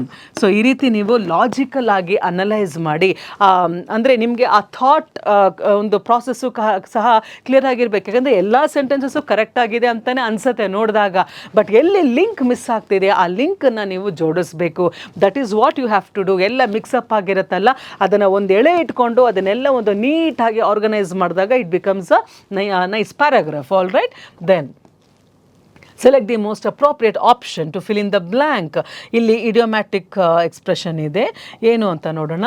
They hired her to increase sales but her strategies failed to. ಕಂಪನಿಯವರು ಅವಳನ್ನು ತಗೊಳ್ತಾರೆ, ಎಂಪ್ಲಾಯ್ ಮಾಡ್ಕೊಳ್ತಾರೆ. ಇವಳು ಬಂದು ಏನೋ ಸೇಲ್ಸ್ನ ಇನ್ಕ್ರೀಸ್ ಮಾಡ್ತಾಳೆ ಏನು ಅಂತ ನೋಡೋದಕ್ಕೆ. ಆದರೆ ಅವಳು ಬಂದಾದಮೇಲೆ ಒಂದು ಮುಳ್ಳು ಸಹ ಆ ಕಡೆ ಈ ಕಡೆ ಹೋಗಲಿಲ್ಲ ಅಂತ ಹೇಳ್ತಾರೆ. ಮುಳ್ಳು ಸಹ ಅಂತ ಹೇಳಿದಾಗ ದಟ್ ಮೀನ್ಸ್ ನೀಡಲ್ ಅಂತ ಹೇಳ್ತಾರೆ, ಥಾರ್ನ್ ಅಲ್ಲ. ಅಂದರೆ ನೀಡಲ್ ದಟ್ ಮೀನ್ಸ್ ಒಂದು ಸೂಜಿ ಸಹ ಆ ಕಡೆ ಈ ಕಡೆ ಹೋಗಿಲ್ಲ ಅಂತ ಹೇಳಿ. That is the idiomatic expression. They hired her ಅಂದರೆ ಅವರು ಅವಳನ್ನ ಎಂಪ್ಲಾಯ್ ಮಾಡೋದು ಏನಕ್ಕೆ? To increase sales but her strategies. ಆದರೆ ಅವಳು ಏನೇ ಸರ್ಕಸ್ ಮಾಡಿದ್ರು ಸಹ she could not do that one. So ಅದರ ಇಡಿಯೋಮ್ಯಾಟಿಕ್ ಎಕ್ಸ್ಪ್ರೆಷನ್ ಏನು? To move the needle. To move the needle ಅಂದರೆ ಆ ಸಮಯದ ಮುಳ್ಳು ಎಲ್ಲಿತ್ತೋ, ದ ನೀಡಲ್ ಎಲ್ಲಿತ್ತೋ ಅದು ಅಲ್ಲೇ ಇತ್ತು, ಒಂದು ಸ್ವಲ್ಪನೂ ಸಹ ಬದಲಾವಣೆ ಆಗಲಿಲ್ಲ ಸೇಲ್ಸಲ್ಲಿ. ಬರ್ನ್ ಬ್ರಿಡ್ಜಸ್ ಅಂತ ಹೇಳಿದ್ರೇನು? ಇರೋದನ್ನೆಲ್ಲ ಕಳ್ಕೊಂಡ್ಬಿಟ್ಟು ಇನ್ಯಾವುದೋ ಬರುತ್ತೆ ಅಂತ ಹೇಳಿಬಿಟ್ಟು ನಾನು ಇರೋದನ್ನೆಲ್ಲ ಬಿಟ್ಬಿಟ್ಟು ಹೋಗ್ತೀನಲ್ಲ, that is called as burning the bridges. ಮತ್ತೆ ನಾನು ವಾಪಸ್ ಬರೋಕ್ಕಾಗಲ್ಲ. ಸೊ ಅಲ್ಲಿ ಯಾವುದೋ ಊರು ಚೆನ್ನಾಗಿದೆ, so I quit everything, I leave everything and go off to a different country ಅಂತಂದರೆ ಒಂದು ಪೈಸಾನೂ ಇಲ್ಲ, ಮತ್ತೆ ವಾಪಸ್ ಇಲ್ಲಿ ಬರೋಕ್ಕೂ ಆಗಲ್ಲ. ಸೊ ಅದನ್ನು ನಾವು ಬರ್ನಿಂಗ್ ದ ಬ್ರಿಡ್ಜಸ್ ಅಂತ ಹೇಳ್ತೀವಿ. ಸ್ಪಿಲ್ ದ ಬೀನ್ಸ್ ಅಂದರೆ ಒಂದು ಸೀಕ್ರೆಟ್ನ ಬಿಟ್ಕೊಟ್ಬಿಟ್ಟಾಗ that is called as spilling the beans. Get a second wind ಅಂತ ಹೇಳಿದ್ರೆ ಇನ್ನೊಂದು ಆಪರ್ಚುನಿಟಿ ಬಂದರೆ ಅದನ್ನು ಸೆಕೆಂಡ್ ವಿಂಡ್ ಅಂತ ಹೇಳ್ತೀವಿ. So taking the meaning all these are not suitable. So to move the needle is the appropriate one here. Okay, so she could not move the needle ಅಂದರೆ ಅದು increase ಮಾಡೋಕ್ಕೆ ಆಗಲಿಲ್ಲ. ನಾವು ಇಲ್ಲಿ ಇನ್ನೊಂದು ನಿಮ್ಮ ಅನಾಲಿಟಿಕಲ್ ಪವರ್ನ ಟೆಸ್ಟ್ ಮಾಡೋ ಅಂಥದ್ದು ಒಂದು ಡೈಲಾಗ್ ಇದೆ. ಅಂದರೆ ನಿಮಗೆ ಈ ಒಂದು ಕತೆ ಗೊತ್ತಿದ್ದರೆ it would have been easier, but ಗೊತ್ತಿಲ್ಲದಿದ್ರೂ ಸಹ ನೀವು ಅದರ ಟೋನ್ ನೋಡಿಕೊಂಡು ಆ ಡೈಲಾಗ್ ನೋಡಿಕೊಂಡು ಅರ್ಥ ಮಾಡ್ಕೊಳ್ಳಿ. ನೋಡೋಣ. ಮೆಸೆಂಜರ್ ಅಂದರೆ ಒಬ್ಬ ದೂತ ಹೇಳ್ತಾನೆ, ಅಲ್ಲಿ ಒಬ್ಬ ಶರೀಫ್ ಅಂತ ಇರ್ತಾನೆ, ಒಬ್ಬ ಅಲ್ಲಿ ಒಂದು ದೊಡ್ಡ ಸ್ಥಾನದಲ್ಲಿ ಇರುವಂತಹ ಜಮೀನ್ದಾರ್ ಥರ ಇಂಗ್ಲೆಂಡ್. ಸೊ ಇದು ಬಹಳ ಒಂದು 500 ವರ್ಷದ ಹಿಂದೆ ನಡೆದಂಥ ಒಂದು ಫೇರಿ ಟೇಲ್ ಅಂತ ಅಂದ್ಕೊಳ್ಳಿ, ನಿಜವಾದಿದ್ದಲ್ಲ, ಬಟ್ ಲಿಟ್ರೇಚರಲ್ಲಿ ಬಹಳ ಪಾಪ್ಯುಲರ್. ರಾಬಿನ್ ಹುಡ್ ಅಂತ ಹೇಳಿದ್ರೆ ಶ್ರೀಮಂತರನ್ನು ದೋಚಿ ಬಡವರಿಗೆ ಸಹಾಯ ಮಾಡುವಂತಹ ಬಹಳ ಹಿರೋಯಿಕ್ ವ್ಯಕ್ತಿ. ಓಕೆ, ದೆನ್ ಮೆಸೆಂಜರ್, ಅವನ ದೂತ ಬಂದು ಇವನಿಗೆ ಹೇಳ್ತಾನೆ, ಆ ಶರೀಫ್ಗೆ, they have caught Robin Hood, ಅಂದರೆ ಶರೀಫ್ಗಲ್ಲ, ಕುಕ್ಗೆ, ಅಡುಗೆ ಭಟ್ಟನ್ಗೆ ಹೇಳ್ತಾನೆ, they have caught Robin Hood in the forest and they are bringing him back to Nottingham ಬಂದು ಅವರ ಪ್ರಾವಿನ್ಸ್, ಓಕೆ, ಆ ಸ್ಥಳ. ಸೊ ಆ ಮೆಸೆಂಜರ್ ದೂತ ಬಂದುಬಿಟ್ಟು ಅಡುಗೆ ಅವನ ಹತ್ರ ಹೇಳ್ತಾನಂತೆ, ರಾಬಿನ್ ಹುಡ್ನ ಹಿಡಿದುಬಿಟ್ಟಿದ್ದಾರೆ, ಆಮೇಲೆ ರಾಬಿನ್ ಹುಡ್ನ ಕರ್ಕೊಂಬರ್ತಾ ಇದ್ದಾರೆ ಅಂತ ಹೇಳಿ. ಆಗ ಕುಕ್ ಏನಂತಾನೆ, are they sure this time, ಅಂದರೆ ಏನು, ಈ ಸರ್ತಿ ಗ್ಯಾರಂಟಿನಾ ಅಂತ ಕೇಳ್ತಾನೆ. ನಿಮ್ಗೇನು ಅರ್ಥ ಆಯಿತು? ಮೆಸೆಂಜರ್ ಬಂದು ರಾಬಿನ್ ಹುಡ್ನ ಅಲ್ಲಿ ದೇ ಹ್ಯಾವ್ ಕಾಟ್, ಹಿಡ್ಕೊಂಡ್ಬಿಟ್ಟಿದ್ದಾರೆ, ಫಾರೆಸ್ಟಲ್ಲಿ ಅವನ್ನ ಹಿಡ್ಕೊಂಡ್ಬಿಟ್ಟಿದ್ದಾರೆ, ಅವನ್ನ ಕರ್ಕೊಂಬರ್ತಿದ್ದಾರೆ ಅಂತ ಅಂದಾಗ ಕುಕ್ ಕೇಳ್ತಾನೆ, ಈ ಸರ್ತಿನಾದರೂ ಅವ್ನು ಕರ್ಕೊಂಬರ್ತಾ ಇದ್ದಾರಾ, ಆರ್ ದೇ ಶ್ಯೂರ್ ಅಂತ ಅಂದಾಗ ಏನಾಯಿತು, ಅಲ್ಲಿ ಅಷ್ಟೇ ಒಂದು ವಾಕ್ಯದಲ್ಲಿ ನಿಮ್ಗೆ ಗೊತ್ತಾಗತ್ತೆ ರಾಬಿನ್ ಹುಡ್ಡನ್ನು ಹಿಡ್ಕೊಂಬರೋದು ಅಷ್ಟು ಸುಲಭ ಅಲ್ಲ, ಫಸ್ಟ್ ಥಿಂಗ್. ಓಕೆ, ಆಮೇಲೆ ಕುಕ್ಗೆ ಮೆಸೆಂಜರ್ ಹೇಳ್ತಾ ಇರೋದ್ರಲ್ಲಿ ನಂಬಿಕೆ ಇಲ್ಲ. Are they sure this time, ಗ್ಯಾರಂಟಿನಾ ಅವನ್ನೇ ಕರ್ಕೊಂಬರ್ತಿದ್ದಾರೆ ಅಂತ ಹೇಳಿ? ಯಾಕೆಂದರೆ ಪ್ರತಿ ಸರ್ತಿನೂ ಅವನು ಹಿಡ್ಕೊಳ್ಳೋಕ್ಕೆ ಆಗ್ತಾ ಇರಲಿಲ್ಲ, ಯಾರ್ಯಾರನ್ನೋ ಕರ್ಕೊಂಬರ್ತಾಯಿದ್ರು. ಈ ಸರ್ತಿನಾದರೂ ಅವನನ್ನೇ ಕರ್ಕೊಂಬರ್ತಿದ್ದಾರೆ ಅನ್ನೋದು, are they sure this time, ಈ ಸರ್ತಿನಾದರೂ ಗ್ಯಾರಂಟಿನಾ ಅಂತ ಕೇಳ್ತಾ ಇದ್ದಾನೆ ಕುಕ್. ಸೊ ಅಲ್ಲಿ ಏನು ಗೊತ್ತಾಗ್ತಿದೆ ನಮಗೆ ಅಂತ ಹೇಳಿದ್ರೆ, first thing is that robin hood is such a hero that nobody can capture him, ಅವ್ನು ಹಿಡ್ಕೊಳ್ಳೋಕ್ಕೆ ಸಾಧ್ಯ ಇಲ್ಲ. ಓಕೆ, ಒಳ್ಳೆತನ ಅವ್ನ ಪರವಾಗಿದೆ, ಆಲ್ ರೈಟ್. ಆಮೇಲೆ ಕುಕ್ ಕೇಳ್ತಾ ಇರೋವಂಥ ಟೋನ್ ಏನಿದೆ, ಆರ್ ದೇ ಶ್ಯೂರ್ ಅಂತ ಅಂದಾಗ, ನಿನ್ನ ಮೇಲೆ ನಂಗೆ ನಂಬಿಕೆ ಇಲ್ಲಪ್ಪ, ಗ್ಯಾರಂಟಿನಾ ಅಂತ ಕೇಳಿದಾಗ cook does not want to believe it. ಯಾಕೆಂದರೆ ರಾಬಿನ್ ಹುಡ್ ಏನಂತ ನನಗೆ ಗೊತ್ತಿದೆ, ಅವ್ನು ಹಿಡಿಯೋದು ಅಷ್ಟು ಸುಲಭನಾ ಅನ್ನೋ ಒಂದು ಪ್ರಶ್ನೆ. What does the cook suggest? ಕುಕ್ದು ಮಾತು ಕೇಳ್ತಾ ಇದ್ರೆ ಏನು ತೋರಿಸುತ್ತೆ? ರಾಬಿನ್ ಹುಡ್ ಈಸ್ ಡೆಡ್, ಅವ್ನು ಸತ್ತು ಹೋಗಿದ್ದಾನೆ ಅಂತ ತೋರ್ಸತ್ತಾ? No. The messenger is a lawyer, ಅವ್ನು ಸುಳ್ಳು ಹೇಳ್ತಿದ್ದಾನೆ ಅಂತ ತೋರ್ಸತ್ತಾ? ಅಂದರೆ ನೀನು ಸುಳ್ಳು ಹೇಳ್ತಿದ್ದೀಯಾ ಅಂತ ಹೇಳ್ತಾನಾ ಕುಕ್ಕು? ಇಲ್ಲ, ಅವ್ನು ನಿಜಾನೇ ಹೇಳ್ತಿರ್ಬೋದು, ಆದರೆ ಅವನ ಒಂದು ಬಿಲೀಫ್ ಏನು, ರಾಬಿನ್ ಹುಡನ್ನು ಹಿಡಿಯೋದು ಅಷ್ಟು ಸುಲಭ ಅಲ್ಲ ಅಂತ ಅರ್ಥ. So the messenger is a liar ಅಂದರೆ ಅವನೊಬ್ಬ ಸುಳ್ಳುಗಾರನ ಅಲ್ಲ, ಅವ್ನು ಹೇಳ್ತಿರೋದು ಸತ್ಯ ಇರ್ಬೋದು, but it is difficult to capture Robin Hood. ಅದು ಅವನ ಟೋನಲ್ಲಿ ಏನು ಗೊತ್ತಾಗ್ತಿದೆ, ರಾಬಿನ್ ಹುಡ್ನ ಹಿಡಿಯೋದು ಅಷ್ಟು ಸುಲಭದ ಕೆಲಸ ಅಲ್ಲ. So this is the right one. Robin may not be brought to Nottingham ಅಂದರೆ ಅವನ್ನ ಕರ್ಕೊಂಬರೋದು ಸಾಧ್ಯತೆ ಇಲ್ವೇನೋ. Okay, this option is also better, good. Okay, you can consider it. ಆದರೆ ಅದಕ್ಕಿಂತನೂ ಅವ್ನು ಕರ್ಕೊಂಬರೋದಕ್ಕಿಂತನೂ ಅವ್ನು ಫಸ್ಟು ಹಿಡ್ಕೊಳಕ್ಕೆ ಸಾಧ್ಯನಾ, ಕರ್ಕೊಂಬರೋದು ಸಾಧ್ಯನಾ? Are they sure this time? ಅಂದರೆ ಇದು ಫಸ್ಟ್ ಟೈಮ್ ಅಲ್ಲ, ಎಷ್ಟು ಸರ್ತಿ ಅವ್ನು ಕೈ ಕೊಟ್ಟು ಹೋಗಿದ್ದಾನೆ. ಸೊ ಹಾಗಾಗಿ it is difficult to capture Robin Hood. Okay, because ಅವನು ಅಷ್ಟು ಸರ್ತಿ ಅವರನ್ನು ಆಟ ಆಡಿಸಿರ್ತಾನೆ. ಹಾಗಾಗಿ ಸಿ ಇಸ್ ದ ಆನ್ಸರ್. ನಿಮಗೆ ಆ ಕತೆ ಗೊತ್ತಿದ್ದಿದ್ರೆ ಇಮ್ಮಿಡಿಯೇಟಾಗಿ ನೀವು ಹಾಕ್ಬೋದಾಗಿತ್ತು. So you have to read some short stories, Robin Hood and his adventures ಅನ್ನೋದು. ಆಮೇಲೆ ಕೆಲವೊಂದು ಫೇರಿ ಟೇಲ್ಸ್ ಇರುತ್ತೆ, ಅದನ್ನೆಲ್ಲ ಓದಿ, they are all very interesting. ನೀವು ಯಾವುದೂ ಪ್ರಯೋಜನ ಇಲ್ಲದೆ ಇರೋವಂತಹ ಮೂವೀಸು, ಇನ್ಯಾವುದೋ ಒಂದು ಸಿನಿಮಾ ತಾರೆಯರ್ದು ಅವ್ರದ್ದು ಇವ್ರದ್ದು ಗಾಸಿಪ್ ಎಲ್ಲ ಓದೋದಕ್ಕೆ ಬದಲಾಗಿ if you read such adventurous stories ಅಂದರೆ ಇಂಗ್ಲೀಷ್ ಅಭಿವೃದ್ಧಿ ಆಗುತ್ತೆ. ಆ್ಯಂಡ್ ದೆನ್ ನಿಮಗೆ ಒಂದು ಹೊಸ ಲೋಕ ಗೊತ್ತಾಗುತ್ತೆ. Okay, you will be introduce to a very nice world of language and knowledge. Okay, then next one. ಈಗ next one, there is a conversation, let us see here. ಇದು ಅಷ್ಟೇ ತುಂಬ ಇಂಟ್ರೆಸ್ಟಿಂಗ್ ಆಗಿದೆ. ಇಲ್ಲಿ ನೀವು ಆನ್ಸರ್ ಮಾಡಬೇಕಾಗಿರೋದೇನು, ಅಲರ್ಟ್ ಆಗಿರ್ಬೇಕು ನೀವು. Man ಈ ಥರ ಹಾಕಿದರೆ ಇದು ಡೈರೆಕ್ಟ್ ಸ್ಪೀಚ್, ಈ ಥರ ಕೋಲನ್ ಹಾಕಿದಾರಲ್ಲ ಅದು ಡೈರೆಕ್ಟ್ ಸ್ಪೀಚ್ ಅಂತ ಅರ್ಥ. ಅಂದರೆ ಆ ವಾಕ್ಯನ ಅವ್ರು ಹೇಳ್ತಿದ್ದಾರೆ ಅಂತ ಅರ್ಥ. ಮ್ಯಾನ್ ಅವ್ನು ಹೇಳ್ತಾನೆ, I observe that you are shivering. ನಾನು ಗಮನಿಸ್ತಾ ಇದ್ದೀನಿ, ನೀವು ನಡುಗ್ತಾ ಇದ್ದೀರಾ ಅಂತ ಆ ವ್ಯಕ್ತಿ ಹೇಳ್ತಾನೆ. ಯಾರಿಗೆ? ಒಂದು ಹೆಂಗಸಿಗೆ. I observe that you are shivering, ನೀವು ನಡುಗ್ತಾ ಇದ್ದೀರಾ, ಅದನ್ನ ಅಂದರೆ ನಾನು ನೋಡ್ತಿದ್ದೀನಿ ನೀವು ನಡುಗ್ತಿದ್ದೀರಾ ಅಂತ. ಸೊ ಆ ವುಮನ್ ಏನು ಹೇಳ್ತಾಳೆ? It is not the weather but fear which makes me shiver. ಅಂದರೆ ಇದು ಹೊರಗಿನ ವೆದರಿಂದ ನಾನು ನಡುಗ್ತಾ ಇಲ್ಲ, ಬಟ್ ಒಳಗಿನ ಭಯದಿಂದ ನಾನು ನಡುಗ್ತಾ ಇದ್ದೀನಿ. ಸೊ ಅಲ್ಲಿ ಚಳಿ ಅಲ್ಲ, ನಾನು ಹೊರಗಿನ ವಾತಾವರಣ ಚಳಿ ಇರೋದನ್ನ ನಾನು ನಡುಗ್ತಾ ಇಲ್ಲ, ಬಟ್ ಒಳಗಡೆ ಭಯ ಇದೆಯಲ್ಲ, that is making me to shiver. All right. So ಅಲ್ಲಿ ಈಗ ದ ವುಮನ್ ಈಸ್, ಈಗ she tells that it is not the weather, ಹೊರಗಿನ ಇದು ಕಂಡೀಷನ್ಸ್ ಅಲ್ಲ ನನಗೆ ಭಯ ತರಿಸ್ತಾ ಇರೋದು, ಸಾರಿ ನಾನು ನಡುಕ ತರಿಸ್ತಾ ಇರೋದು, ಬಟ್ ಫಿಯರ್. ಯಾಕೆ ನಡುಕ್ತಾ ಇದ್ದೀನಿ? ಭಯದಿಂದ. ಸೊ ಅವಳು ಏನು ಹೇಳ್ತಾ ಇದ್ದಾಳೆ, ಇದರಿಂದ ಏನು ಗೊತ್ತಾಗತ್ತೆ? The woman is shy. ನಾಚಿಕೆಯಿಂದ ನಡುಕ್ತಾ ಇದ್ದಾಳ? No. She is afraid? Yes. ಭಯದಿಂದ ನಡುಕ್ತಾ ಇದ್ದಾಳೆ. ಚಳಿ ಜ್ವರ ಬಂದು ನಡುಕ್ತಾ ಇದ್ದಾಳ? ಜ್ವರದಿಂದ ನರಳ್ತಾ ಇದ್ದಾಳ? ನೋ. ಕೋಪದಿಂದ ನಡುಕ್ತಾ ಇದ್ದಾಳ? ನೋ. ಅಂದರೆ ಎಲ್ಲರೂ ನಡುಕ್ತಾರೆ ಬೇರೆ ಬೇರೆ ಕಾರಣಗಳಿಗೆ. All right. Many of us shiver. So some of them shiver because of being shy. ನಾಚಿಕೆಯಿಂದ ನಡುಗೋದು, ಭಯದಿಂದ ನಡುಗೋದು, ಜ್ವರದಿಂದ ನಡುಗೋದು, ಆಮೇಲೆ ಕೋಪದಿಂದ ನಡುಗೋದು. ಸೊ ಆದರೆ ಇಲ್ಲಿ she has made it clear, it is not the weather but fear. ಭಯದಿಂದ ನಾನು ನಡುಗ್ತಾ ಇದ್ದೀನಿ. ಸೊ ಇಲ್ಲೇನು ನಿಮಗೆ ನೀವು ಯಾವ ರೀತಿ ಅದು ಗ್ರಹಿಸ್ತಿದ್ದೀರಾ, ದಟ್ಸ್ ವೆರಿ ಇಂಪಾರ್ಟೆಂಟ್. ಓಕೆ, ಅಲ್ಲೇ ಇದೆ ಆನ್ಸರ್. ಸೊ ಆ ಟೋನನ್ನು ನೀವು ಕ್ಯಾಪ್ಚರ್ ಮಾಡಿದ್ರಿ ಅಂತ ಹೇಳಿದ್ರೆ answer is very simple. All right. ನಾವು ಇಲ್ಲಿ ಇನ್ನೊಂದಿದೆ, ಇಲ್ಲಿ ನಾವೇನು ಮಾಡಬೇಕು? ಪ್ರಿಫಿಕ್ಸಸ್ಸನ್ನು ಸೇರಿಸಬೇಕು. ಪ್ರಿಫಿಕ್ಸ್ ಅಂತ ಅಂದ್ರೇನು? To add a few letters before the word. Okay, ಈಗ the messages sent by the terrorists were accepted by the police ಅಂತ ಇದೆ. ಇಲ್ಲಿ ಅವ್ರು ಕೊಟ್ಟಿರೋದು ಸ್ಟಾಪ್ಡ್ ವರ್ಡ್ ಬರೋ ಥರ ಇದನ್ನು ಮಾಡಬೇಕು. The messages sent by the terrorist var stopped by the police. ಇಲ್ಲಿಗೆ ಒಂದು ಪ್ರಿಫಿಕ್ಸ್ ಹಾಕಿ ಇದೇನೋ ಚೇಂಜ್ ಮಾಡಬೇಕು. ಸ್ಟಾಪ್ ಮಾಡೋದಕ್ಕೆ ಯಾವ ವರ್ಡ್ ಬರುತ್ತೆ? ಆಕ್ಸೆಪ್ಟ್ ಅನ್ನೋ ಥರ ಅರ್ಥ ಬರಬೇಕಲ್ಲಿ. ಈಗ ನೋಡೋಣ. ಇಂಟರ್ ಅನ್ನೋದು ಪ್ರಿಫಿಕ್ಸ್, ಇವೆಲ್ಲ ಪ್ರಿಫಿಕ್ಸಸ್. ಇದರ ಜೊತೆಗೆ ಏನು ಸೇರಿಸಿದ್ರೆ ಸ್ಟಾಪ್ ಅನ್ನೋ ಅರ್ಥ ಬರುತ್ತೆ. All right. ಇಂಟರಪ್ಟೆಡ್, ಇಲ್ಲಿ ಆ್ಯಂಟಿ ಆಕ್ಸೆಪ್ಟೆಡ್, ಆ್ಯಂಟಿ ಸ್ಟಾಪ್ಡ್ ಏನೂ ಬರಲ್ಲ. ನೋ, ಇಲ್ಲೇನೋ ರಿಜೆಕ್ಟ್ ಅಂತ ಮಾಡಬಹುದು ಅಷ್ಟೇ, ಬಟ್ ಇನ್ಯಾವುದೂ ಸೆಟ್ ಆಗ್ತಿಲ್ಲ ಅಲ್ಲಿ. ಸೊ ಟೆರರಿಸ್ಟ್ ಕಳಿಸಿರೋ ಮೆಸೇಜಸ್ ಪೊಲೀಸವರು ಸ್ಟಾಪ್ ಮಾಡಿದ್ರು ಅಂದ್ರೇನು? ಇಂಟರಪ್ಷನ್ ಅಂದ್ರೇನು? ಬ್ರೇಕ್ ಮಾಡೋದು, ಸ್ಟಾಪ್ ಮಾಡೋದು ಅಲ್ವಾ? ಸೊ ಹಾಗಾಗಿ ಇಲ್ಲಿ ಅವ್ರು ಕೊಟ್ಟಿರೋ ಕ್ಲೂ ಸ್ಟಾಪ್ ಅನ್ನೋ ಅರ್ಥ ಬರೋ ಥರ ನೀವು ಈ ಪ್ರಿಫಿಕ್ಸ್ ಯೂಸ್ ಮಾಡಿ ಒಂದು ಪದನ ಕ್ರಿಯೇಟ್ ಮಾಡಿ ಅಂತ ಹೇಳಿ. ಸೊ ಸ್ಟಾಪ್ ಅಂತ ಅರ್ಥ ಬರೋದು ಇಂಟರಪ್ಷನ್ ಅಂತ ಹೇಳಿ. ಇಂಟರಪ್ಟೆಡ್ ನೋಡಿ, the messages by the terrorists were interrupted by the police. All right. So A is the option then.